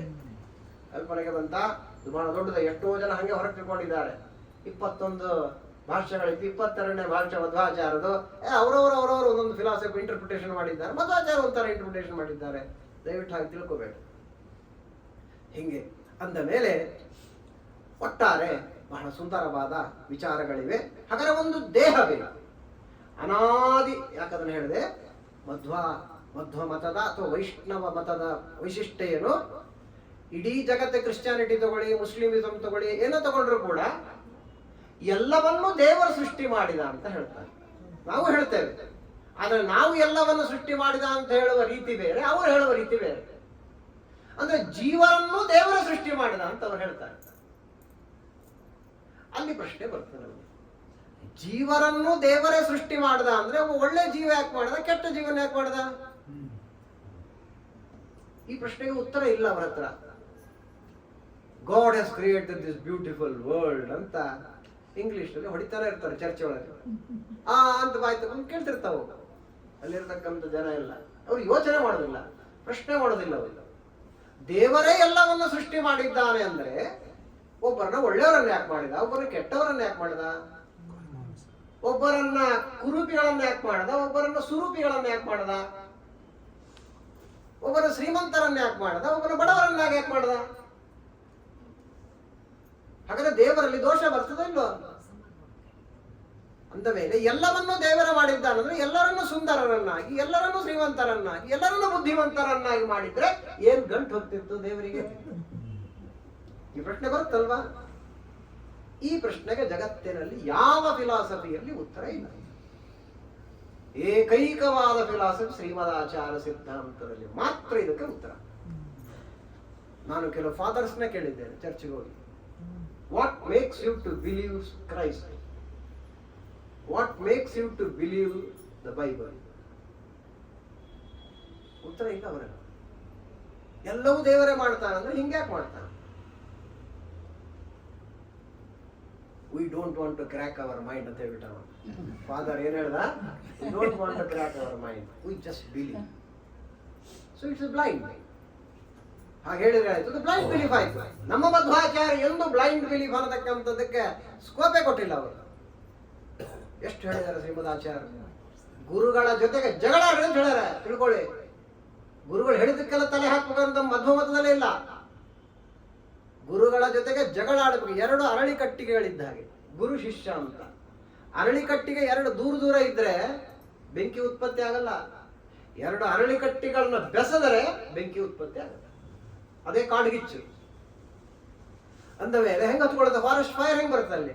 ಆ ಒಣಗಿದ 2 ಅರಳಿ ಕಟ್ಟಿಗೆ ಗಾಳಿ ಬೀಸಿದಾಗ ಮರಗಳಿಗೆ ಘರ್ಷಣೆ ಆದಾಗ ಬೆಂಕಿ ಉತ್ಪತ್ತಿ ಆಗುತ್ತೆ. ಇದ್ದದ್ದೇ ಉತ್ಪತ್ತಿ ಆಗುತ್ತೆ, ಇಲ್ಲದೆ ಇರತಕ್ಕಂಥ ಬೆಂಕಿ ಬರೋದಲ್ಲ, ಅರಳಿ ಕಟ್ಟಿ ಒಳಗೆ ಇರ್ತದೆ. ಹಾಗೆ ಗುರು ಒಂದು ಅರಳಿ ಕಟ್ಟಿಗೆ, ಶಿಷ್ಯ ಒಂದು ಅರಳಿ ಕಟ್ಟಿಗೆ, ಇಬ್ಬರು ಕೂಡ ಹೊಡೆದಾಡ್ಬೇಕು, ಘರ್ಷಣೆ ಮಾಡಬೇಕು. ಅದ್ಯಾಕೆ, ಇದ್ಯಾಕೆ ಹೀಗೆ, ಹಿಂಗ್ಯಾಕೆ ಆಗಬಾರದು, ಹಿಂಗೆ ಯಾಕೆ ಆಗ್ಬೇಕು? ಈ ಪ್ರಶ್ನೆಗಳನ್ನ ಕೇಳಬೇಕು ಅವನ ಶಿಷ್ಯ. ಆ ಘರ್ಷಣೆ ನಡೆದಾಗ ಅಲ್ಲಿ ಬೆಂಕಿ ಅಂದ್ರೆ ಜ್ಞಾನಾಗ್ನಿ ಅಂತ ಹೇಳಿದ್ದಾರೆ. ಅಲ್ಲಿ ಸರಿಯಾದ ಜ್ಞಾನ ಉತ್ಪತ್ತಿ ಆಗ್ತದೆ. ಹಂಗೆ ಜ್ಞಾನ ಪಡಿಬೇಕು ಹೊರತು ಕೇಳಿದ್ದಕ್ಕೆಲ್ಲ ತಲೆ ಹಾಕತಕ್ಕಂಥದ್ದು ನಮ್ಮ ಶ್ರೀಮದಾಚಾರ್ಯ ಹೇಳೇ ಇದೆ. ಅಂತಹ ಸುಂದರವಾದ ಫಿಲಾಸಫಿ. ಒಟ್ಟಾರೆ ಅನಾದಿ ಕಾಲದಿಂದ ಜೀವರಿದ್ದಾರೆ. ಜೀವರನ್ನ ಭಗವಂತ ಸೃಷ್ಟಿ ಮಾಡಿಲ್ಲ. ಆ ಜೀವರಲ್ಲಿ 3 ಥರ ಇದ್ದಾರೆ: ಸಾತ್ವಿಕ ಜೀವರು, ರಾಜಸ ಜೀವರು, ತಾಮಸ ಜೀವರು. ಗುಡ್, ಬ್ಯಾಡ್, ಮಿಕ್ಸ್ಡ್ ಅಂತ ಇದ್ದಾರೆ. ಇದನ್ನ ಅನೇಕ ಸೈಂಟಿಸ್ಟ್ಗಳು ಇದನ್ನ ರಿಸರ್ಚ್ ಅನ್ನು ಮಾಡಿದ್ದಾರೆ. ಎಲ್ಲಾ ಕಾಲದಲ್ಲಿ ಈ ತರ 3 ತರ ಜನ ಇದ್ದೇ ಇರ್ತಾರೆ ಅಂತ ಹೇಳಿದ್ದಾರೆ. ವಿ ಕೆನಾಟ್ ಅವಾಯ್ಡ್ ಅಂತ ಹೇಳ್ಬಿಟ್ಟಿದ್ದಾರೆ. ಯಾವ ಕಾಲಕ್ಕೆ ಹೋದ್ರು, ರಾಮರಾಜ್ಯ ಆಗಲಿ ಯಾವ ರಾಜ್ಯ ಆದ್ರೂ ಈ 3 ತರ ಜನ ಇದ್ದೇ ಇರ್ತಾರೆ. ಪರ್ಸೆಂಟೇಜ್ ಅಲ್ಲಿ ವೇರಿ ಆಗ್ತಿಲ್ಲ, ಜಾಸ್ತಿ ಇರ್ತಾರೆ ಕಡಿಮೆ ಇರ್ತಾರೆ ಹೊರತು ಇದ್ದೇ. ರಾವಣ ಇಲ್ಲ, ರಾಮರಾಜ್ಯದಲ್ಲಿ ರಾವಣ ಇಲ್ಲ. ಹೀಗಿದೆ. ಒಟ್ಟಾರೆ ಈ ಜೀವರು ಕರ್ಮವನ್ನ ಮಾಡಬೇಕಾದ್ರೆ ಅವರಿಗೊಂದು ದೇಹ ಬೇಕು. ಬಹಳ ಡೀಟೇಲ್ ಇದೆ ಅಂತ ಹೇಳಿದ್ದೇನೆ. ಅದಕ್ಕೇನ್ ಮಾಡ್ತಾರೆ ಇಲ್ಲಿ ನಮ್ಮ ಜಗನ್ನಾಥದಾಸರು, ಕರ್ಮ ವಿಮೋಚನ ಸಂಧಿ ಆದ ಕಾರಣ, ಕರ್ಮ ಶಬ್ದನೇ ಅಡಿದ್ದಾರಾದ ಕಾರಣ ಜೀವ ಕರ್ಮ ಮಾಡಬೇಕಾದರೆ ಅವನಿಗೊಂದು ದೇಹ ಬೇಕು. ಆ ದೇಹ ಕೊಡುವವನು ದೇವರು. ಅದು ಹ್ಯಾಕ್ ಕೊಡ್ತಾನೆ ಅಂತ ಹೇಳಬೇಕಾದ್ರೆ ಪ್ರಳಯ ಕಾಲದ ಅವಸ್ಥೆ ಏನಿತ್ತು, ದೇವರು ಯಾವ ರೂಪ ತಗೊಳ್ತಾನೆ, ಏನು ಮಾಡ್ತಾನೆ ಅನ್ನುವುದನ್ನು ಮೊದಲಿಗೆ ನಮಗೆ ತಿಳಿಸಿಕೊಡ್ತಾನೆ. ಇದು ಹಿನ್ನೆಲೆ, ಮೊದಲನೇ ನುಡಿಗೆ. ಹರಿಕಥಾಮೃತ ಸಾರ ಗುರುಗಳ ಕರುಣದಿಂದ ಪನಿತು ಬೇಡುವೆ, ಪರಮ ಭಗವದ್ಭಕ್ತರು ಇದನಾದರದಿ ಕೇಳುವುದು.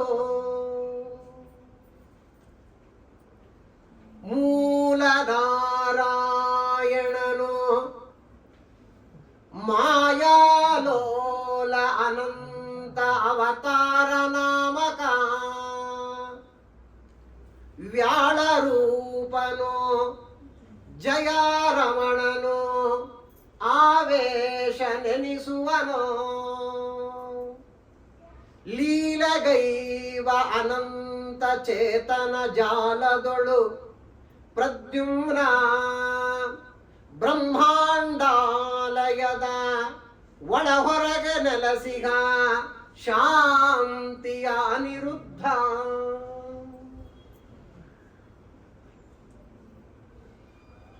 ಇಷ್ಟೊತ್ತು ಇದಕ್ಕೆ ನಾನು ಒಂದು ಇಂಟ್ರೊಡಕ್ಷನ್ ಕೊಟ್ಟಿದ್ದು, ಇಲ್ಲಿದ್ರೆ ಅರ್ಥ ಆಗೋದಿಲ್ಲ. ಯಾಕೆ ಹೇಳಿದ್ರೆ ಇದ್ದಕ್ಕಿದ್ದ ಕರ್ಮ ವಿಮೋಚನ ಸಂಧಿಗೆ ಇದಕ್ಕೂ ಏನು ಸಂಬಂಧ? ಮೂಲ ನಾರಾಯಣನು ಹೇಳಿದ್ನಲ್ಲಿ ಈಗ ಪ್ರಳಯ ಕಾಲದ ಅವಸ್ಥೆ. ಆ ಪ್ರಳಯ ಕಾಲದಲ್ಲಿ ಭಗವಂತ ಮೂಲ ರೂಪದಿಂದ ಇರ್ತಾನೆ, ಅಂದ್ರೆ ನಾರಾಯಣ ರೂಪದಿಂದ ಇರ್ತಾನೆ. ಹೇಗಿರ್ತಾನೆ? ಆಲದ ಎಲೆಯ ಮೇಲೆ ಮಗುವಿನ ರೂಪದಲ್ಲಿ ಪರಮಾತ್ಮ ಮಲಗಿರ್ತಾನೆ. ಅದು ಸಾಮಾನ್ಯವಾಗಿರತಕ್ಕಂಥ ಕೂಸಲ್ಲ. ಅದು 50 ಕೋಟಿ ಯೋಜನ ವಿಸ್ತೀರ್ಣವಾಗಿರತಕ್ಕಂತಹ ಆಲದ ಎಲೆ, ಅದರ ಮೇಲೆ 7 ಕೋಟಿ ಗಾತ್ರದ ಮಗು ಇದು. ಇವನಿಗೆ ನಾರಾಯಣ ಅಂತ ಯಾಕೆ ಹೆಸರು ಅಂದ್ರೆ, ಆಪೋ ನಾರಾ ಇತಿ ಪ್ರೋಕ್ತ, ಆಪೋ ವೈ ನರಸೂನವಃ ಅಯನಂ ತಸ್ಯ ತಾಃ ಪೂರ್ವಂ ತೇನ ನಾರಾಯಣ ಸ್ಮೃತಃ. ಆಪ ಅಂದ್ರೆ ನೀರು, ಹಾಗಾಗಿ ನೀರಿನ ಮೇಲೆ ಮಲಗಿರ್ತಾನೆ. ಅಂದ್ರೆ ಅಯನ ಅಂದ್ರೆ ಪರಮಾತ್ಮನಾಗಿ ಆಶ್ರಯ ಅಂತ ಅರ್ಥ. ಅಯನ ಅಂದ್ರೆ ನಾರ ಪ್ಲಸ್ ಅಯನ ನಾರಾಯಣ ಅಂತ ಆಗಿದೆ. ನಾರ ಅಂದ್ರೆ ನೀರು, ಅಯನ ಅಂದ್ರೆ ಆಶ್ರಯ. ನೀರನ್ನೇ ಆಶ್ರಯವನ್ನಾಗಿ ಮಾಡಿಕೊಂಡು ನೀರಿನ ಮೇಲೆ ಮಲಗಿರ್ತಾನಾದ ಕಾರಣ ಅವನಿಗೆ ನಾರಾಯಣ ಅಂತ. ನಾರಾಯಣ ಶಬ್ದಕ್ಕೆ ಬಹಳ ಅರ್ಥಗಳಿವೆ. ನಮ್ಮ ರಾಘವೇಂದ್ರ ಸ್ವಾಮಿಗಳ ಪರಮಗುರುಗಳಾಗಿರತಕ್ಕಂತಹ ವಿಜೇಂದ್ರ ತೀರ್ಥ ಶ್ರೀಪಾದಂಗಳವರು ನಾರಾಯಣ ಶಬ್ದಕ್ಕೆ 108 ಅರ್ಥಗಳನ್ನು ಮಾಡಿದ್ದಾರೆ.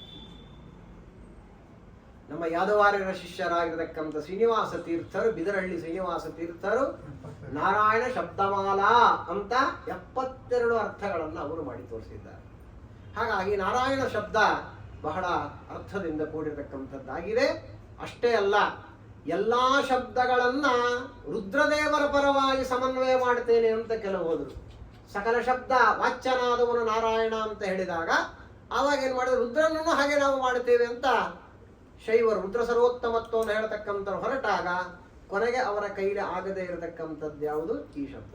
ನಾರಾಯಣ ಶಬ್ದವನ್ನು ರುದ್ರದೇವರಿಗೆ ಅನ್ವಯ ಮಾಡಲಿಕ್ಕೆ ಬರೋದು. ಅದು ಯಾಕೆ ಏನು ಬಹಳ ಗಾನ ವಿಚಾರ, ಈಗ ಸದ್ಯಕ್ಕೆ ಬೇಡ. ಒಟ್ಟಾರೆ ಪ್ರಳಯ ಕಾಲದಲ್ಲಿ ಪರಮಾತ್ಮ ಮೂಲ ನಾರಾಯಣನು, ಆ ಪರಮಾತ್ಮ ಪ್ರಳಯಕ ಹೇಗಿರ್ತಾನೆ? ಕರಾರವಿಂದೇನ ಪದಾರವಿಂದಂ ಮುಖಾರವಿಂದೇನ ವಿನಿವೇಶಯಂತಂ ವಟಸ್ಯ ಪತ್ರಸ್ಯ ಪುಟೇಶಯಾನಂ ಬಾಲಂ ಮುಕುಂದಂ ಮನಸಾ ಸ್ಮರಾಮಿ. ಪ್ರಳಯ ಕಾಲದಲ್ಲಿ ದೇವರು ಹೇಗಿರ್ತಾನೆ ಅಂತ ತಿಳಿಸ್ತಕ್ಕಂತಹ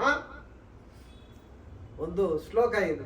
ಇದನ್ನು ನಮ್ಮ ವಜ್ರಾದ ತೀರ್ಥ ಶ್ರೀಪಾದಂಗಳವರು ಬೇಕಾದಷ್ಟು ಡೀಟೇಲ್ ಕೇಳಿದ್ದೀರಾ, ಇದೇ ಏರಿಯಾದವರೇ.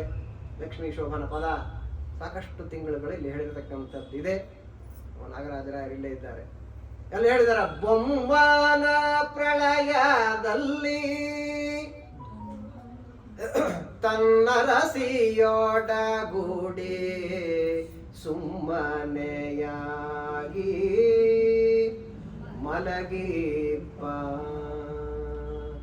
ನಮ್ಮ ನಾರಾಯಣಗೋ ಈ ರಮ್ಮೆ ಗಡಿ ಗಡಿಗೋ ಜನ್ಮವೆಂಬುದು ಅವತಾರ ಶೋಭಾನೆ. ಹಾಗಾದ್ರೆ ಪ್ರಳಯ ಕಾಲದಲ್ಲಿ ಹೇಗಿತ್ತು? ಎಲ್ಲ ಕಡೆ ನೀರಿತ್ತು, ಆಲದ ಎಲೆ ಇತ್ತು, ಎಲ್ಲ ಕಡೆ ಕತ್ತಲಿತ್ತು. ಏನದು ನೀರು, ಏನದು ಆಲಯದೆಲೆ ಅಂದ್ರೆ ಎಲ್ಲವೂ ಲಕ್ಷ್ಮೀದೇವಿಯೇ. ಶ್ರೀ ಭೂ ದುರ್ಗಾ ಅಂತ 3 ರೂಪದಿಂದ ಲಕ್ಷ್ಮೀದೇವಿ ಇದ್ದಾಳೆ. ಪ್ರಕೃತಿಗೆ ಅಭಿಮಾನಿನಿಯಾಗಿ, ಸತ್ವಗುಣ, ರಜೋಗುಣ, ತಮೋಗುಣಗಳಿಗೆ ಅಭಿಮಾನಿನಿಯಾಗಿ ಶ್ರೀ ಭೂ ದುರ್ಗಾ ಅಂತ 3 ರೂಪಗಳಿಂದ ಇದ್ದಾಳೆ ಮಹಾಲಕ್ಷ್ಮೀ ದೇವಿ. ಶ್ರೀನಾಮಗಳಾದ ಲಕ್ಷ್ಮಿ ಏನಿದ್ದಾಳೆ ಅವಳೇ ನೀರಾಗಿರ್ತಾಳೆ. ಈ ನೀರಲ್ಲ, ಅದು ಪಂಚಭೂತಗಳಲ್ಲಿರತಕ್ಕಂಥ ನೀರಲ್ಲ. ಭೂನಾಮಗಳಾದ ಲಕ್ಷ್ಮೀ ದೇವಿಯೇ ಆಲದೆಲೆಯಾಗಿ ಇರ್ತಾಳೆ. ಇನ್ನ ದುರ್ಗಾತ್ಮಗಳಾದ ಲಕ್ಷ್ಮೀ ದೇವಿ ತಮೋಗುಣಕ್ಕೆ ಅಭಿಮಾನಿ, ಅವಳು ಎಲ್ಲ ಕಡೆ ಕತ್ತಲಾಗಿ ಹರಡಿಕೊಂಡಿರ್ತಾಳೆ. ಇದು ಪ್ರಳಯ ಕಾಲದ ಒಂದು ಸ್ಥಿತಿ. ರಾತ್ರಿ ಹಾಗೆ ನಾವೆಲ್ಲ ಲೈಟ್ ಆಫ್ ಮಾಡಿ ಮಲ್ಕೊಂಡ್ಬಿಡ್ತೀವಲ್ಲ ಹಾಗೆ. ಆದ್ರೆ ನಾವು ಮಲ್ಕೊಂಡಂತೆ ಅಲ್ಲ, ಅವರು ಎಚ್ಚರಿಕೆಯಿಂದ ಇರ್ತಾರೆ. ಆದ್ರೆ ನಾವೆಲ್ಲ ಮಲ್ಕೊಂಡಿರ್ತೇವೆ ಪರಮಾತ್ಮನ ಹೊಟ್ಟೆಯಲ್ಲಿ. ಲಕ್ಷ್ಮೀನಾರಾಯಣರು ಮಾತ್ರ ಎದ್ದಿರತಕ್ಕಂಥವರಾಗಿರ್ತಾರೆ. ಇದೇ ವಿಷಯವನ್ನ ಶ್ರೀಮದಾಚಾರ್ಯ ಈಗ ನಾರಾಯಣ ಅನ್ನೋ ಶಬ್ದಕ್ಕಿಷ್ಟು. ಆಸೀದುದಾರ ಗುಣವಾರಿದಿರಪ್ರಮೇಯ ನಾರಾಯಣ ಪರತಮಃ ಪರಮತ್ಸ ಏಕ ಸಂಶಾಂತ ಸಂವಿದಖಿಲಂ ಜಠರೇ ನಿಧಾಯ ಲಕ್ಷ್ಮೀ ಭುಜಾಂತರಗತಃ ಸ್ವರತೋಪಿ ಚಾಗ್ರೇ. ಪ್ರಳಯ ಕಾಲದಲ್ಲಿ ಏನು ಅವಸ್ಥೆ ಇರ್ತದೆ ಅನ್ನುವುದನ್ನು ಶ್ರೀಮದಾನಂದ ತೀರ್ಥ ಭಗವತ್ಪಾದಾಚಾರ್ಯರು ಮಹಾಭಾರತ ತಾತ್ಪರ್ಯ ನಿರ್ಣಯದಲ್ಲಿ ಈ ಶ್ಲೋಕದಲ್ಲಿ ನಮಗೆ ನಾರಾಯಣ ರೂಪದಿಂದ ಹೇಗಿರ್ತಾನೆ ಅನ್ನುವುದನ್ನು ತಿಳಿಸಿದ್ದಾರೆ. ಎಲ್ಲವನ್ನ ತನ್ನ ಹೊಟ್ಟೆಯಲ್ಲಿಟ್ಟುಕೊಂಡು ಲಕ್ಷ್ಮಿಯಿಂದ ಆಲಿಂಗಿತನಾಗಿ ಪರಮಾತ್ಮ ಇರ್ತಾನೆ ಅಂತ ಹೇಳಿದ್ದಾರೆ. ಇವನೇ ಮೂಲ ನಾರಾಯಣ. ಬೊಮ್ಮನ ಪ್ರಳಯ ಅಂದ್ರೆ ಬ್ರಹ್ಮದೇವರು ಕೂಡ ಪ್ರಳಯ ಹೊಂದಿಬಿಟ್ಟಿರ್ತಕ್ಕಂಥವರಾಗಿರ್ತಾರೆ. ಆ ಒಂದು ಪ್ರಳಯದ ಕಾಲ ಎಷ್ಟು ಅಂದ್ರೆ ಮತ್ತೆ ವಾದಿರಾಜರ ಶಬ್ದವೇ ಬೊಮ್ಮನ ಪ್ರಳಯ. ಅದು ಬ್ರಹ್ಮದೇವರ ಒಂದು 100 ವರ್ಷ ಎಷ್ಟು ಅಷ್ಟು ದೀರ್ಘವಾಗಿರ್ತಕ್ಕಂಥದ್ದು ಪ್ರಳಯ ಕಾಲ. ಸಣ್ಣ ಪುಟ್ಟ ಮಹಾಪ್ರಳಯ. ಬ್ರಹ್ಮದೇವರ ಒಂದು 100 ವರ್ಷ ಅಂದ್ರೆ ಏನಂತ ಗೊತ್ತಿದೆ ನಿಮಗೆ. ಅಂದಮೇಲೆ 432 432 ಈಸಿ ಟು ರಿಮೆಂಬರ್. 3 2 3 4 ಉಲ್ಟಾ ಅಷ್ಟೇ. 400 ಅಂದ್ರೆ ಇದು ಅಪ್ರಾಕ್ಸಿಮೇಟ್ ಆಗಿ 432 ಕೋಟಿ ವರ್ಷಗಳಾಗಬೇಕು. Crores of years. 432 crores of years ಆದ್ರೆ ನಮಗೆ ಬ್ರಹ್ಮದೇವರಿಗೆ ಒಂದು ಹಗಲ 12 ಅವರ್ಸ್ ಆಗುತ್ತೆ. ಮತ್ತೊಮ್ಮೆ 432 ಇಯರ್ಸ್ 32 ಕ್ರೋರ್ಸ್ ಆಫ್ ಇಯರ್ಸ್ ತಿರುಗಿದ್ರೆ ಇನ್ನೊಂದು 12 ಅವರ್ಸ್ ಆಗ ರಾತ್ರಿ ಆಗುತ್ತೆ. ಅಂದ್ರೆ 864 ಕೋಟಿ ವರ್ಷಗಳಾದ್ರೆ, ನಮ್ಮ ದೃಷ್ಟಿಯಲ್ಲಿ ಏನು ದಿನಗಳಿರುತ್ತೆ, ಕೋಟಿ ವರ್ಷಗಳಾದ್ರೆ ಒನ್ ಡೇ ಬ್ರಹ್ಮದೇವರಿಗೆ. ಅಂಥದ್ದು 30 ಆದ್ರೆ 1 ತಿಂಗಳು, ಅಂಥದ್ದು 12 ಆದ್ರೆ 1 ವರ್ಷ, ಅಂಥದ್ದು 100 ವರ್ಷ ಆಯುಷ್ಯ ಬ್ರಹ್ಮದೇವರಿಗೆ. ಅಂಥ ದೀರ್ಘಕಾಲ ಆಯುಷ್ಯ. ಅಷ್ಟೇ ಕಾಲ ಮಹಾಪ್ರಳಯ ಕಾಲ. ಆಶ್ಚರ್ಯ ಆಗುತ್ತೆಲ್ಲ. ಅದರೊಳಗೆ 87.5 ವರ್ಷ ಆದಾಗ ದೇವರು ನಿದ್ದೆ ಇಲ್ಲ, ಯೋಗ ನಿದ್ರಾ ಅಂತಾರೆ ಅದಕ್ಕೆ. ಸೃಷ್ಟಿಯನ್ನ ಮಾಡಬೇಕು ಅಂತ ದೇವರಿಗೆ ಇಚ್ಛೆ ಆಗತ್ತೆ. ದುರ್ಗಾತ್ಮಗಳಾದ ಲಕ್ಷ್ಮೀದೇವಿ ವೇದಗಳು ಅನಾದಿಕ ವೇದಗಳನ್ನು ದೇವರು ಮಾಡಿಲ್ಲ, ವೇದಗಳಿಂದ ಪರಮಾತ್ಮನ ಹೊಗಳ್ತಾ ಇರ್ತಾಳೆ, ದೇವರನ್ನು ಎಬ್ಬಿಸ್ತಾಳೆ.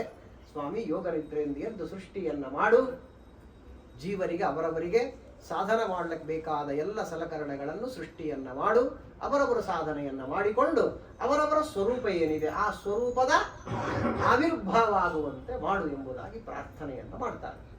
ಸೃಷ್ಟಿಗೆ ಕಾರಣೀಭೂತನಾದವನು ಮೂಲವಾಗಿ ಯಾರು? ಮೂಲ ನಾರಾಯಣ. ಇದು ಸ್ಥಿತಿ.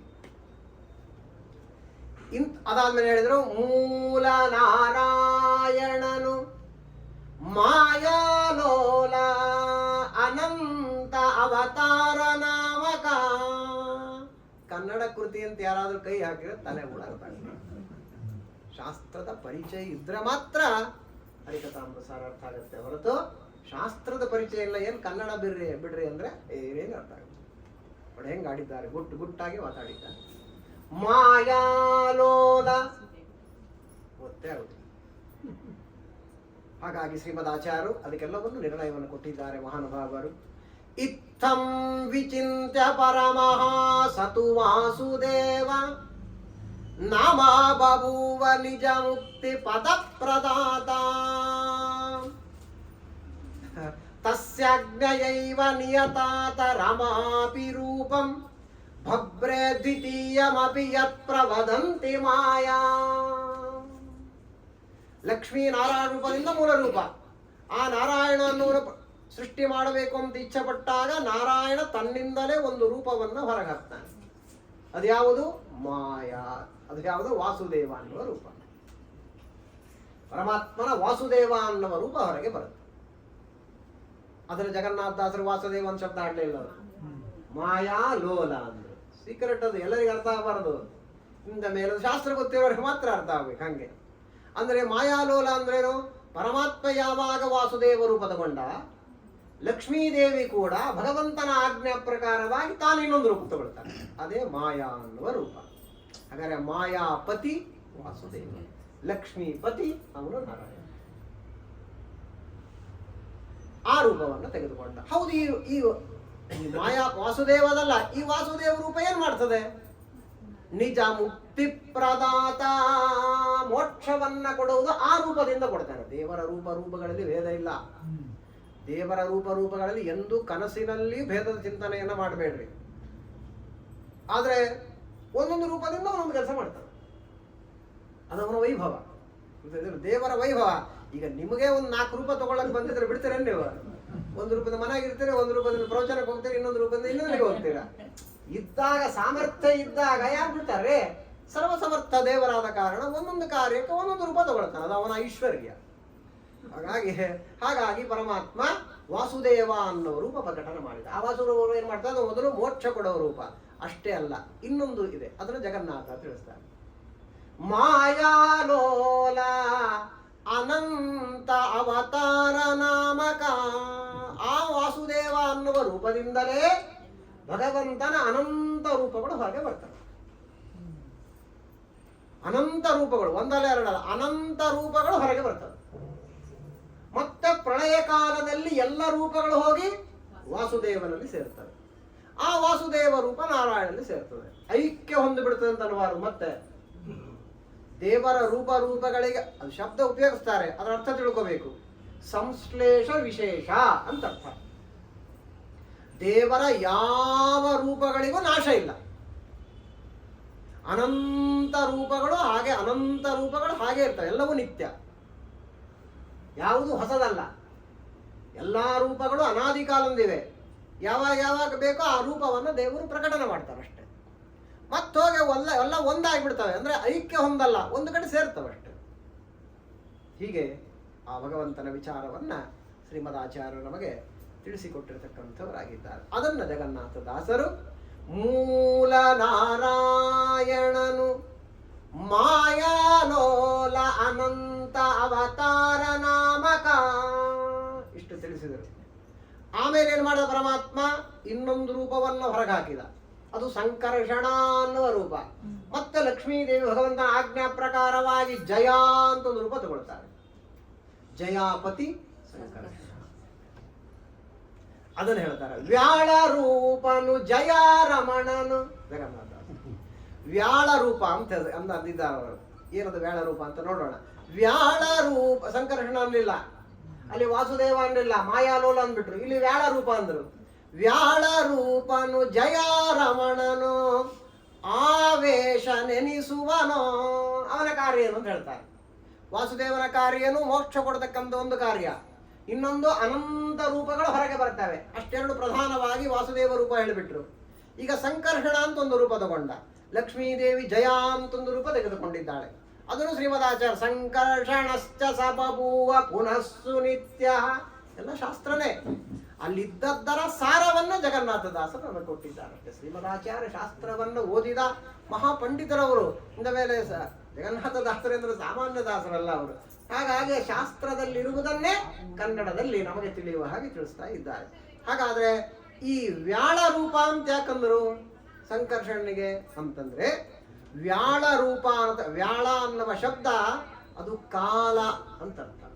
ಕಾಲ ಅನ್ನುವ ಶಬ್ದಕ್ಕೆ ಸಂಹಾರಕರ್ತೃ ಅಂತ ಅರ್ಥ ಅಲ್ವಾ. ಕಾಲ ಎಲ್ಲವನ್ನ ಕಬಳಿಸ್ತಂತೀವಿ ನಾವು. ಆಸ್ ಟೈಮ್ ಪಾಸ್ ಆದಾಗೆಲ್ಲ ಯಾವುದೇ ವಸ್ತು ತಗೊಂಡ್ರು ವೇರ್ ಅಂಡ್ ಟೇರ್ ಅಂತ ಕರಿತೀವಿಲ್ಲ, ಕಾಲದಲ್ಲೆಲ್ಲ ಹುಚ್ಚು. ಕಾಲಕ್ಕೆ ಸಿಗದೇ ಇರತಕ್ಕಂಥವ್ರು ಜಗತ್ತಲ್ಲಿ ಯಾರು ಇಲ್ಲ. ಬ್ರಹ್ಮದೇವರು ಕೂಡ, ಈಗ ಹೇಳಿದೆ ಬ್ರಹ್ಮದೇವರ ಆಯುಷ್ಯ ಎಷ್ಟಿದೆ ಅಂತ. ಆಯುಷ್ಯ ದೊಡ್ಡದಿದ್ರು ಕೂಡ ಆ ಆಯುಷ್ಯ ಆದ್ಮೇಲೆ ಆ ದೇಹ ಬಿಡ್ಬೇಕು ಅವರು.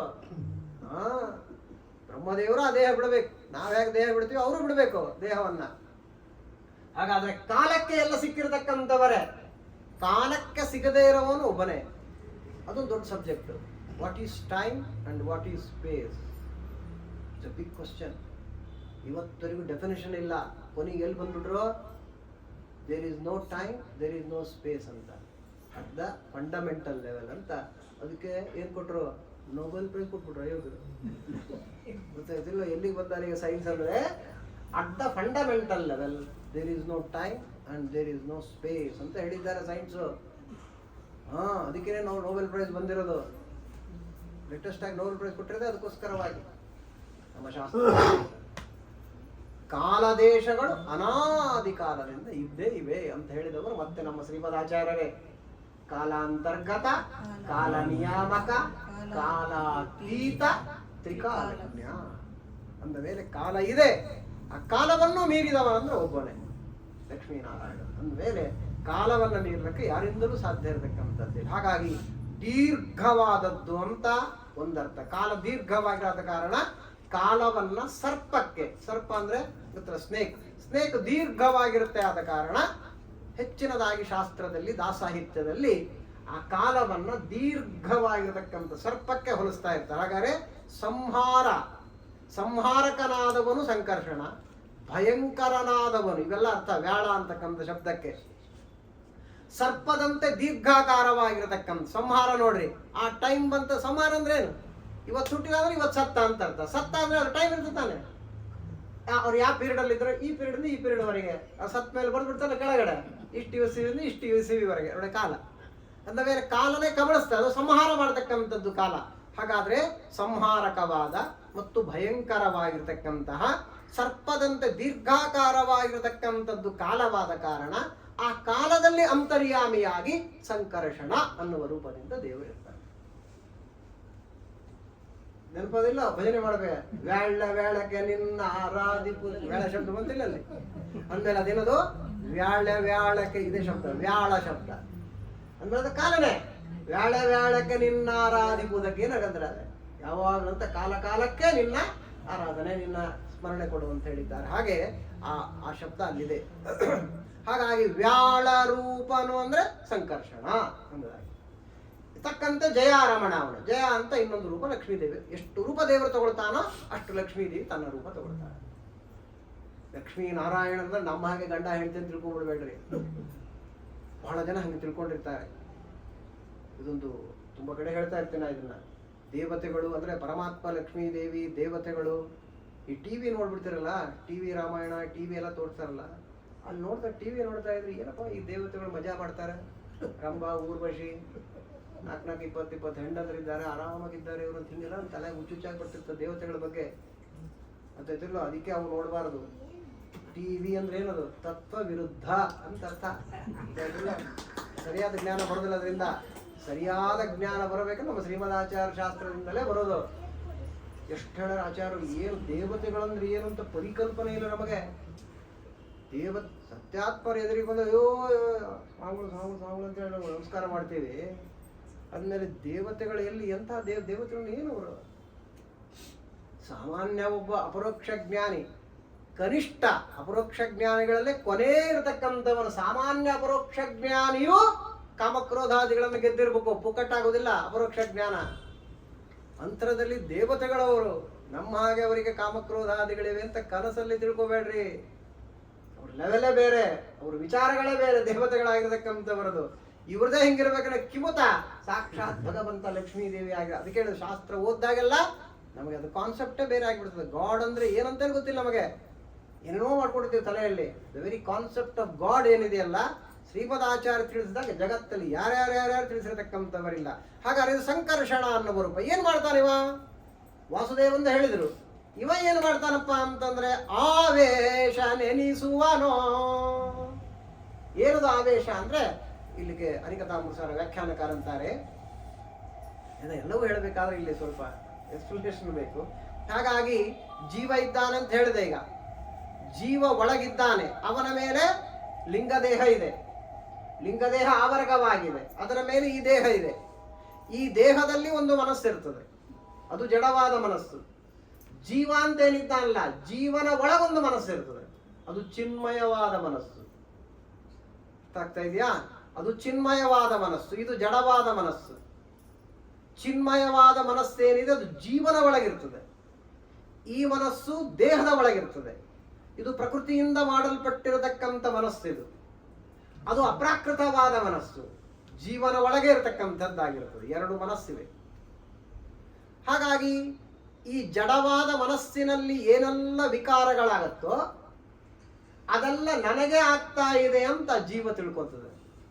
ನನ್ನ ಹೆಂಡತಿ, ನನ್ನ ಮಕ್ಕಳು, ನನ್ನ ಮನೆ, ನನ್ನ ಕಾರು ಅಂತ ಇದ್ದಿದ್ರೆ ನಾವೆಲ್ಲ ವಸ್ತುತಃ ನಂದಲ್ಲ ಇದೆ. ಅವರು ಹೌದಲ್ಲ ಹೇಳ್ರಿ, ಎಲ್ಲ ಬಿಟ್ಟು ಹೋಗ್ಬೇಕದಾನೆ. ಇಲ್ಲ ಇಲ್ಲಿ ಊಟ ಉಟ್ಕೊಂಡು ಕೂಡ್ಲಕ್ಕಾಗುತ್ತಾ? ನಮಗೆ ಸಾಧ್ಯನೇ ಇಲ್ಲ. ಎಲ್ಲಾರು ಏನ್ ನೀವು ಕೋಟಿಗಟ್ಟಲೆ ಆದ್ರೂ ಇಡೀ richest man in the world ಅಂದ್ರೂ ಸಾಯ್ಬೇಕು ಅವನು. ಅರ್ಥ ಆಯ್ತಲ್ವಾ? ಹಾಗಾದ್ರೆ ಇದು ಯಾವುದು ನಂದಲ್ಲ. ಮುಂದಿನ ಜನ ಮತ್ತೆ ಯಾರೋ ಅಪ್ಪ, ಯಾರೋ ಅಮ್ಮ, ಯಾರೋ ಹೆಂಡತಿ, ಯಾರೋ ಗಂಡ, ಯಾರೋ ಮಕ್ಕಳು. ಹಾಗಾದ್ರೆ ನನ್ನದು ಅಲ್ಲದ್ದನ್ನ ನನ್ನದು ಅಂತ ತಿಳ್ಕೊಂಡಿರ್ತಾನೆ. ಅದೇ ಸಂಸಾರ ಅಂದ್ರೆ ನನ್ನದಲ್ಲದ್ದನ್ನ ನಾನು ತಿಳ್ಕೊಂಡ್ರೆ ಇದು ಜಡವಾದ ಮನಸ್ಸಿನೆಲ್ಲ ಆಗೋದು. ಇದೆಲ್ಲ ಕ್ರಿಯೆಗಳು ಒಳಗಡೆ ಅಪ್ರಾಕೃತವಾದ ಮನಸ್ಸಿದೆ. ಈ ಜಡಕ್ಕೂ ಆ ಚೇತನಕ್ಕೂ ಒಂದು ಲಿಂಕ್ ಹಚ್ತಾನೆ ದೇವರು, ಅವನೇ ಸಂಕರ್ಷಣ. ಆವೇಶ ನೆನಿಸುವನೋ, ಈ ಸಂಕರ್ಷಣ ಅನ್ನೋ ರೂಪದಿಂದ ಈ ಒಂದು ಲಿಂಕ್ ಹೊಡಿತಾನೆ ಪರಮಾತ್ಮ. ಆ ಲಿಂಕ್ ಇಂದ ಏನಾಗತ್ತೆ ಅಂದ್ರೆ ಅಭಿಮಾನ ಬೆಳೀತದೆ. ಆ ಅಭಿಮಾನವೇ ಇಷ್ಟೆಲ್ಲದಕ್ಕೆ ಕಾರಣ. ಅಭಿಮಾನ ಕಿತ್ತಿ ಒಗೆದು ಬಿಟ್ಟ ಅಂತಂದ್ರೆ ಇದರಿಂದ ಫ್ರೀ ಆಗ್ತಾರೆ. ಅದನ್ನೇ ಹೇಳಿದ್ದು ಭಗವದ್ಗೀತೆಯಲ್ಲಿ ಪರಮಾತ್ಮ. ಇವರು ನನ್ನವರು ಅಂತ ತಿಳ್ಕೊಂಡಿದ್ದೆ. ಯಾರು ನಿನ್ನವರು? ಯುದ್ಧ ಮಾಡುವಾಗ ಅಯ್ಯೋ ಇವರನ್ನೆಲ್ಲ ಕೊಲ್ಲಬೇಕಾ, ನಾನು ಇವರನ್ನು ಕೊಂದು ನಾ ರಾಜ್ಯ ಕಟ್ಟಬೇಕಾ? ಅನೇಕ ಪ್ರಶ್ನೆಗಳನ್ನು ಮಾಡ್ತಾನೆ ಅರ್ಜುನ. ಆಗ ಪರಮಾತ್ಮ ಹೇಳಿದ, ಯಾರು ನಿನ್ನವರು? ನಿನ್ನ ಧರ್ಮವನ್ನು ನೀನು ಮಾಡಬೇಕು ಹೊರತು ಸುಳ್ಳು ಸುಳ್ಳು ಹಚ್ಕೊಂಡಿದ್ದೀಯಾ, ಇಲ್ಲಿ ವಿಪರೀತ ಹಚ್ಕೊಂಡು ಕೂತು ಬಿಟ್ಟಿದ್ದೀಯಾ ಸಂಸಾರದಲ್ಲಿ ನೀನು. ಇವ್ರು ಯಾರು ನಿನ್ನ ಹಿಂದೆ ಬರ್ತಕ್ಕಂಥವರಲ್ಲ. ಹೇಳೋದು ಸುಲಭ, ಕೇಳೋದು ಸುಲಭ, ಮತ್ತೆ ಅದರಾಗೆ ಅಟ್ಯಾಚ್ಮೆಂಟ್ ಇರ್ತದ್ರಿ. ಎಷ್ಟು ಹೇಳಿದ್ರು ಮತ್ತೆ ಅದ್ರಾಗೆ ಸಿಕ್ಕೋಂತ ಮನುಷ್ಯ. ಅದನ್ನೇ ಹೇಳಿದ್ರು, ಒಂದು ಕರ್ಮದೊಳ ಅನಂತ ಕರ್ಮ. ಒಂದು ಕರ್ಮ ಮಾಡುವಾಗಲೇ ಅದು ಚೈನ್ ರಿಯಾಕ್ಷನ್ ಇದ್ದಾಗ ಒಂದು ಕರ್ಮದೊಳಗೆ ಅನೇಕ ಕರ್ಮಗಳು ಸೇರ್ಕೊಂಡ್ಬಿಡ್ತಕ್ಕಂಥದ್ದು. ಭಾರಿ ಡೇಂಜರ್ ಇದು. ಹಾಗಾಗಿ ಈ ಕರ್ಮದಿಂದ ಹೊರಗೆ ಹಾಕಿ ಬರಬೇಕು ಮುಂದೆ ಹೇಳ್ಕೊಡ್ತಾರೆ. ಜಗನ್ನಾಥದಾಸ್ ಹೇಳ್ತಾರೆ, ಟೈಮ್ ಇದ್ರೆ ಇಲ್ಲ ಅಂತ ಗೋವಿಂದ ಮೇಲೆ ಅದ್ಮೇಲೆ ಸಂಕರ್ಷಣ ಅನ್ನುವ ಪರಮಾತ್ಮ ಈ ಲಿಂಕ್ ಅನ್ನ ಹಚ್ಚಿಬಿಡ್ತಾನೆ. ಅದು ಹೇಗೆ ಅಂದ್ರೆ ಸುಮ್ಮನೆ ಒಂದು ಎಕ್ಸಾಂಪಲ್ ಕೊಡ್ತೇನೆ ನಿಮಗೆ. ಈಗ ಒಂದು ಪ್ರಿಸಮ್ ಇದೆ ಅಂತ ತಿಳ್ಕೊಳ್ಳಿ. ಒಂದು ಪ್ರಿಸಮ್ ಇದೆ. ಪ್ರಿಸಮ್ ಅಂದ್ರೆ ಗೊತ್ತಾಗುತ್ತಾ? ಎಲ್ಲ ಓದಿರೇ, ಬೇಕಾದಷ್ಟು ಓದಿರೇ. ಅದ್ಮೇಲೆ ಒಂದು ಪ್ರಿಸಮ್ ಇದೆ. ಆ ಪ್ರಿಸಮ್ನಲ್ಲಿ ಅದು ಕ್ರಿಸ್ಟಲ್ ಕ್ಲಿಯರ್ ಆಗಿರ್ತದೆ. It's A glass. ಆ ಪ್ರಿಸಮ್ ಇಲ್ಲಿಟ್ರೆ ದೂರದಲ್ಲಿ ಒಂದು ದಾಸವಾಳದ ಹೂ, ಕೆಂಪು ದಾಸವಾಳದ ಹೂ ಇಡ್ರಿ. ಆ ಪ್ರಿಸಮ್ ಏನಿದೆಯಲ್ಲ ಅದು ಕ್ರಿಸ್ಟಲ್ ಕ್ಲಿಯರ್ ಆಗಿ ಗ್ಲಾಸ್ ತರ ಇರ್ತದೆ. ದೂರದಲ್ಲಿ ಒಂದು ದಾಸವಾಳದ ಹೂವಿಟ್ರೆ ಆ ಇಡೀ ಪ್ರಿಸಮ್ ಏನಿದೆ ಅದು ಕೆಂಪಗೆ ಪದ್ಮರಾಗ ಮಣಿ ಅಂತ ಕಾಣುತ್ತೆ. ಬೇಕಾದ್ರೆ ಮಾಡಿ ನೋಡ್ರಿ ಮನೆಗೆ ಹೋಗಿ. ಸೈನ್ಸ್ ಪ್ರಕಾರ ಇರೋದು ರಿಫ್ರಾಕ್ಷನ್, ಅದರಿಂದ ರೇಸ್ ಬರ್ತಕ್ಕಂಥದ್ದಾಗ್ತದೆ. ರಿಫ್ರಾಕ್ಷನ್ ಆದಾಗ ಬಿಗ್ ಗೋಯಾರ್ ಅಂತಿದೆ, ಯಾವುದರ ಫ್ರೀಕ್ವೆನ್ಸಿ ಜಾಸ್ತಿ ಇರ್ತದೋ ಅದರ ಪ್ರಕಾರ ಅದೇ ಅದರಲ್ಲಿ ಹರಡ್ಕೊಳ್ತದೆ. ಅದೇ ರೆಡ್ ಅನ್ನತಕ್ಕಂಥ ಕಲರ್ ಇದೆ, ಅದು ಎಲ್ಲ ಕಡೆ ಹರಡ್ಕೊಳ್ತದೆ. ಹೋಲ್ ಪ್ರಿಸಮ್ ಏನ್ ಕಾಣುತ್ತೆ ನಿಮಗೆ? ಕೆಂಪ ಪದ್ಮರಾಗ ಮಣಿ ಅಂತ ಕಾಣುತ್ತೆ. ಆ ದಾಸವಾಳದ ಹೂವನ್ನ ದೂರ ತಗೊಂಡು ಹೋಗ್ಬಿಟ್ರೆ ಮತ್ತೆ ಇದು ಕ್ಲಿಯರ್ ಆಗಿ ಕಾಣುತ್ತೆ. ಹಾಗೆ ಈ ಒಂದು ಜಡವಾದ ದೇಹ ಇದೆ, ಚಿನ್ಮಯವಾಗಿರ್ತಕ್ಕಂತಹ ಮನಸ್ಸಿದೆ, ಜಡವಾಗಿರ್ತಕ್ಕಂಥ ಮನಸ್ಸಿದೆ. ಈ ಮನಸ್ಸಿನಲ್ಲಿ ಆಗುವುದೆಲ್ಲವೂ ಕೂಡ ಅದರಲ್ಲಿ ಪ್ರತಿಫಲಿತವಾಗುತ್ತದೆ. ಹೇಗೆ ರಿಫ್ರಾಕ್ಷನ್ ಅಂತ ಕರೆದಿವೆ ಆ ಥರ ಪ್ರತಿಫಲಿತವಾಗ್ತದೆ. ಪ್ರತಿಫಲಿತವಾದಾಗ ಇವನಿಗೆಲ್ಲ ವಿಪರೀತ ಜ್ಞಾನ ಬರ್ತಾನೆ. ಈ ಕೆಲಸವನ್ನ ಯಾವುದು ಮಾಡ್ತದೆ? ಈ ಜಡವಾಗಿರತಕ್ಕಂಥ ದೇಹ ಅಂದ್ರೆ ಲಿಂಗ ದೇಹ. ಲಿಂಗ ದೇಹದ ಕಾರ್ಯ ಅದು. ಲಿಂಗ ದೇಹ ಏನು ಮಾಡ್ತದೆ? ನನ್ನದಲ್ಲದ್ದಲ್ಲ ನನ್ನದು ಅಂತ ಮಾಡಿಕೊಡ್ತಕ್ಕಂಥದ್ದಾಗತ್ತೆ. ದೇವರನ್ನ ಮನಸ್ತಕ್ಕಂಥದ್ದಾಗ್ತದೆ. ಎರಡು ಪಿಶಾಚಿಗಳು ಅಂತ ಕರೀತಕ್ಕಂಥವರಾಗ್ತಾರೆ. ಅದು ನಮಗೆ ಅನಾದಿ ಕಾಲದಲ್ಲಿ ಬೆನ್ನು ಹತ್ತು ಬಿಟ್ಟಿದೆ. ಇದನ್ನ ಬಿಡಬೇಕು. ಅಂದ್ರೆ ಲಾಕಿಂಗ್ ಸಿಸ್ಟಮ್ ಹೇಗಿದೆ ಅಂತ ಗೊತ್ತಾದಾಗ ಹೇಗೆ ಅನ್ಲಾಕ್ ಮಾಡಬೇಕು ಅಂತ ಗೊತ್ತಾಗುತ್ತೆ. ಹಾಗೆ ಬಂಧನ ಹೇಗಿದೆ ಅಂತ ತಿಳಿಸ್ತಾರೆ ಮೊದಲು. ಹಾಗಾದ್ರೆ ಬಂಧನವನ್ನು ಯಾರು ಲಾಕ್ ಮಾಡಿದ್ದಾರೋ ಅವನ ಹತ್ರ ತಂದು ಹೋಗ್ಬೇಕು. ಅಂದಮೇಲೆ ದೇವರು ಲಾಕ್ ಮಾಡಿಟ್ಟಿದ್ದಾನೆ. ಬಂಧಕೋ ಭವಪಾಶೇನ, ಸಂಸಾರದಲ್ಲಿ ನಮ್ಮನ್ನ ಬಂಧನದಲ್ಲಿ ಇಟ್ಟವರೇ ಲಕ್ಷ್ಮೀ ನಾರಾಯಣರಾದ ಕಾರಣ ಆ ಬಂಧನವನ್ನು ಅವರೇ ಬಿಡಿಸ್ರಿ ಅಂತ ಅವರಿಗೆ ನಾವು ಶರಣ ಬರ್ತಕ್ಕಂಥದ್ದಾಗಬೇಕು. ಅಷ್ಟು ವಿಚಾರ ಇಲ್ಲಿದೆ. ಹಾಗಾದ್ರೆ ಮುಂದಿನದು ಯಾವಪ್ಪ ಅಂತಂದ್ರೆ ಲೀಲೆಗೈವ ಅನಂತ ಚೇತನ ಜಾಲದೊಳು ಪ್ರದ್ಯುಮ್ನ. ಇನ್ನೊಂದು ರೂಪ ಪ್ರಕಟಣೆ ಮಾಡಿದ ದೇವರು. ಪ್ರದ್ಯುಮ್ನ ಅಂತ ದೇವರೊಂದು ರೂಪವನ್ನು ತೆಗೆದುಕೊಂಡ. ಪ್ರದ್ಯುಮ್ನ ಅಂದ್ರೆ ಲಕ್ಷ್ಮೀ ರೂಪ ತಗೊಂಡು ಕೃತಿ ಅಂತ ಅವಳ ಹೆಸರು. ಹೊಸ ಹೆಸರಿಡ್ರಿ, ಹೊಸ ಹೆಸರು ಯಾವ್ದಿಲ್ಲ, ಎಲ್ಲ ಹಳೆ ಹೆಸರುಗಳೇ ಗೊತ್ತಾಯ್ತಿಲ್ಲ. ಅಂದ ಮೇಲೆ ಕೃತಿ ಅಂತ, ಕೃತಿಪತಿ ಪ್ರದ್ಯುಮ್ನ ಅಂತ. ಇವ ಏನ್ ಮಾಡ್ತಾನೆ? ಲೀಲೆಗೈವ ಅನಂತ ಚೇತನದೊಳು, ಎಲ್ಲಾ ಚೇತನರ ಒಳಗಡೆ ಪ್ರದ್ಯುಮ್ನ ನಾಮಕನಾಗಿ ಪರಮಾತ್ಮ ಇದ್ದು ಏನ್ ಮಾಡ್ತಾನೆ ಇವ? ಸೃಷ್ಟಿಕರ್ತ. ಗಂಡು ಹೆಣ್ಣಿನ ಒಳಗಿರತಕ್ಕಂಥವನಾಗಿ ಪರಸ್ಪರವರು ಆಕರ್ಷಿತರಾಗುವಂತೆ ಮಾಡಿ ಅಲ್ಲಿ ಸಂತಾನ ಉತ್ಪತ್ತಿಯಾಗುವಂತೆ ಮಾಡುವವನೇ ಪ್ರದ್ಯುಮ್ನ ನಾಮಕನಾದ. ಆ ಪ್ರದ್ಯುಮ್ನೇ ಈ ಪ್ರದ್ಯುಮ್ನ ಅಂದ್ರೆ ಈ ಮನ್ಮಥ ಏನಿದ್ದಾನಲ್ಲ, ಕಾಮ ರತಿ ಕಾಮರು ಅಂತ ಏನಿದ್ದಾರಲ್ಲ ಅವರೊಳಗಿರ್ತಾನೆ ಪರಮಾತ್ಮ. ಈ ಕೃತಿ ಅನ್ನತಕ್ಕಂಥ ಲಕ್ಷ್ಮೀದೇವಿ ರತಿ ಒಳಗಿರ್ತಾಳೆ. ಈ ಕಾಮನ ಒಳಗಡೆ ಪ್ರದ್ಯುಮ್ನ, ಅವನಿಗೂ ಪ್ರದ್ಯುಮ್ನ ಅಂತಾನೆ ಹೆಸರು. ಈ ಪ್ರದ್ಯುಮ್ನ ನಾಮಕನಾದ ಪರಮಾತ್ಮ ಅವನ ಒಳಗಿದ್ದು ಈ ಸೃಷ್ಟಿಯನ್ನು ತಾನು ಮುಂದುವರಿಸ್ತಾ ಹೋಗ್ತಾನೆ ಪರಮಾತ್ಮ. ಹಾಗಾದ್ರೆ ದೇವರು ಮಾಡುವ ಸೃಷ್ಟಿಯಲ್ಲಿ ನಮ್ಮದು ಒಂದು ಪಾತ್ರ ಇದೆ ಅಂತ ತಿಳ್ಕೊಂಡಾಗ ನಮಗೆ ದೊಡ್ಡದಾದ ಪುಣ್ಯ ಬರತಕ್ಕಂಥದ್ದಾಗತ್ತೆ. ಕತ್ತಿ ಹಂದಿ ನಾಯಿಗಳಂತೆ ನಾವು ಜಗತ್ತಿನಲ್ಲಿ ಇರತಕ್ಕಂಥದ್ದು. ಗಂಡು ಹೆಣ್ಣಿನ ಸಂಬಂಧ ಏನಿದೆ ಅದು ಅತ್ಯಂತ ಪವಿತ್ರ ಅಂತ ಶಾಸ್ತ್ರ ಹೇಳುತ್ತೆ. ನೋಡಿ, ಇವೆಲ್ಲ ತಿಳ್ಕೊಂಡಾಗ ನಮಗೆ ಗೊತ್ತಾಗ್ತದೆ. ಏನು ತಿಳ್ಕೊಳ್ಳದೆ ಇರತಕ್ಕಂಥವರಿಗೆ ಪ್ರಾಣಿಗಳಂತಾನೆ. ಗಂಡು ಹೆಣ್ಣಿನ ಸಂಬಂಧ ಏನಂದ್ರೆ ಪ್ರಾಣಿಗಳಂತ ಇರ್ತೇವೆ ನಾವು, ಅಲ್ಲ. ಬಹಳ ವಿಷಯಗಳಿವೆ ಶಾಸ್ತ್ರದಲ್ಲಿ. ಅದಕ್ಕೆ ನಾವು ಮನುಷ್ಯರು.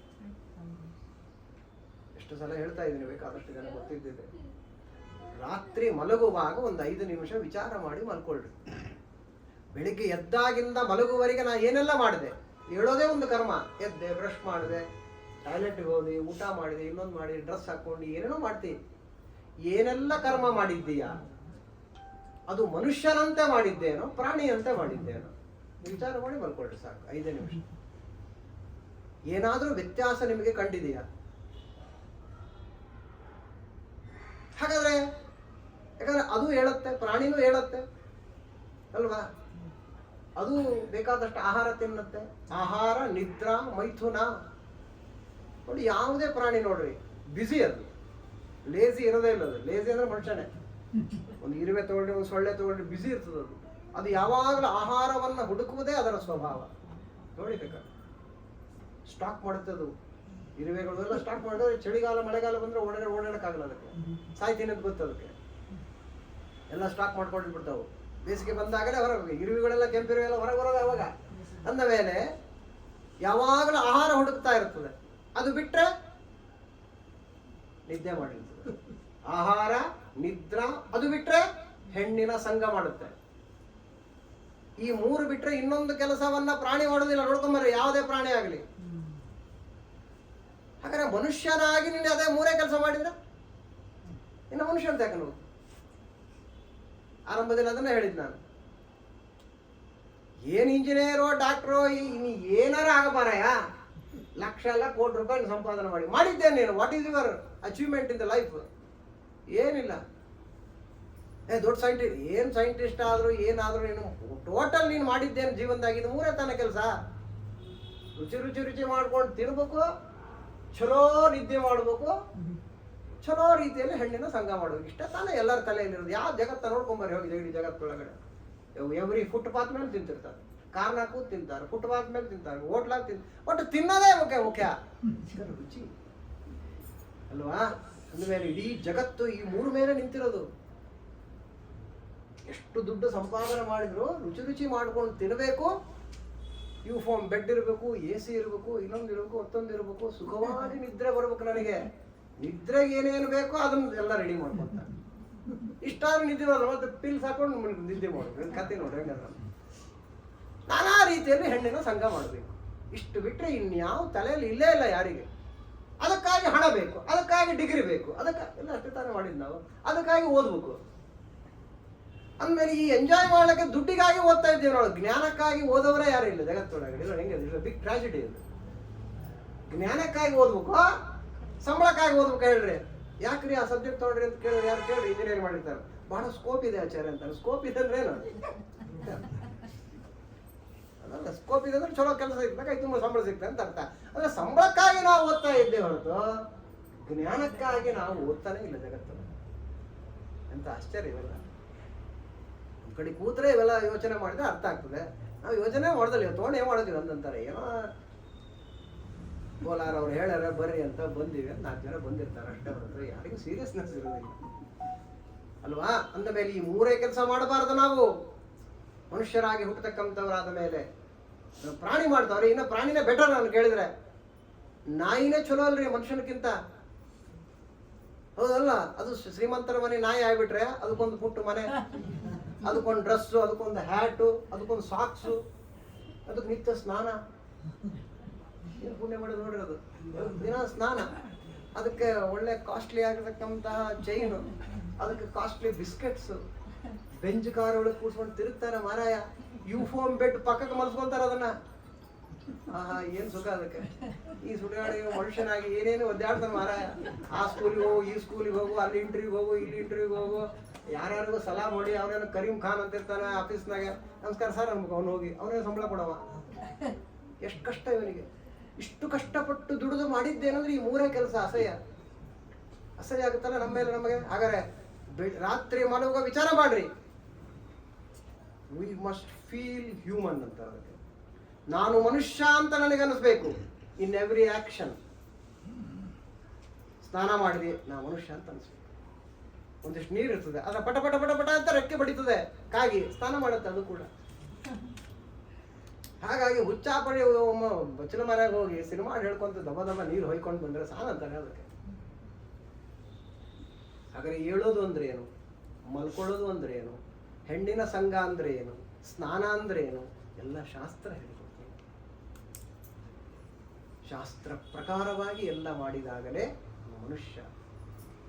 ಶಾಸ್ತ್ರ ಬಿಟ್ಟ ಅಂದ್ರೆ ಮನಸ್ಸಿಗೆ ಬಂದಾಗಿದ್ದಾನಂದ್ರೆ ಅವನು ಪ್ರಾಣಿಯೇ.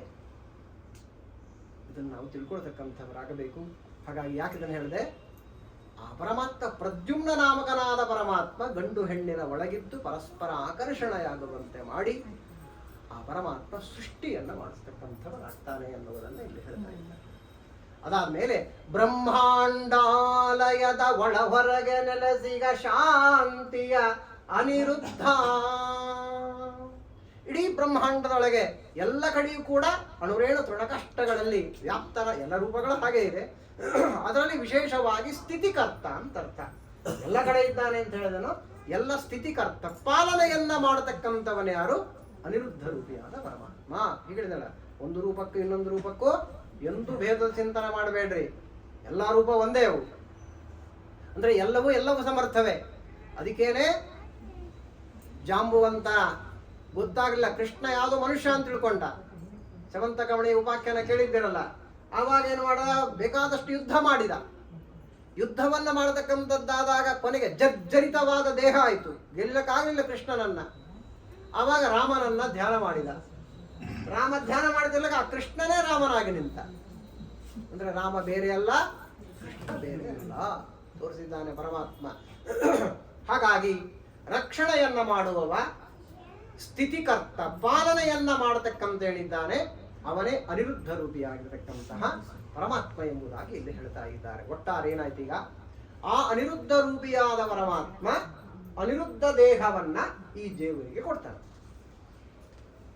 ಸೃಷ್ಟಿಯಾಗಿರತಕ್ಕಂಥದ್ದಿದೆ. ಅನಿರುದ್ಧ ರೂಪಿಯಾದ ಪರಮಾತ್ಮ ಅನಿರುದ್ಧ ದೇಹವನ್ನ ಕೊಟ್ಟು ಮತ್ತೆ ಎಲ್ಲ ಜೀವರನ್ನ ಪ್ರದ್ಯುಮ್ನನ ಕೈಯಲ್ಲಿ ಕೊಟ್ಬಿಡ್ತಾನೆ.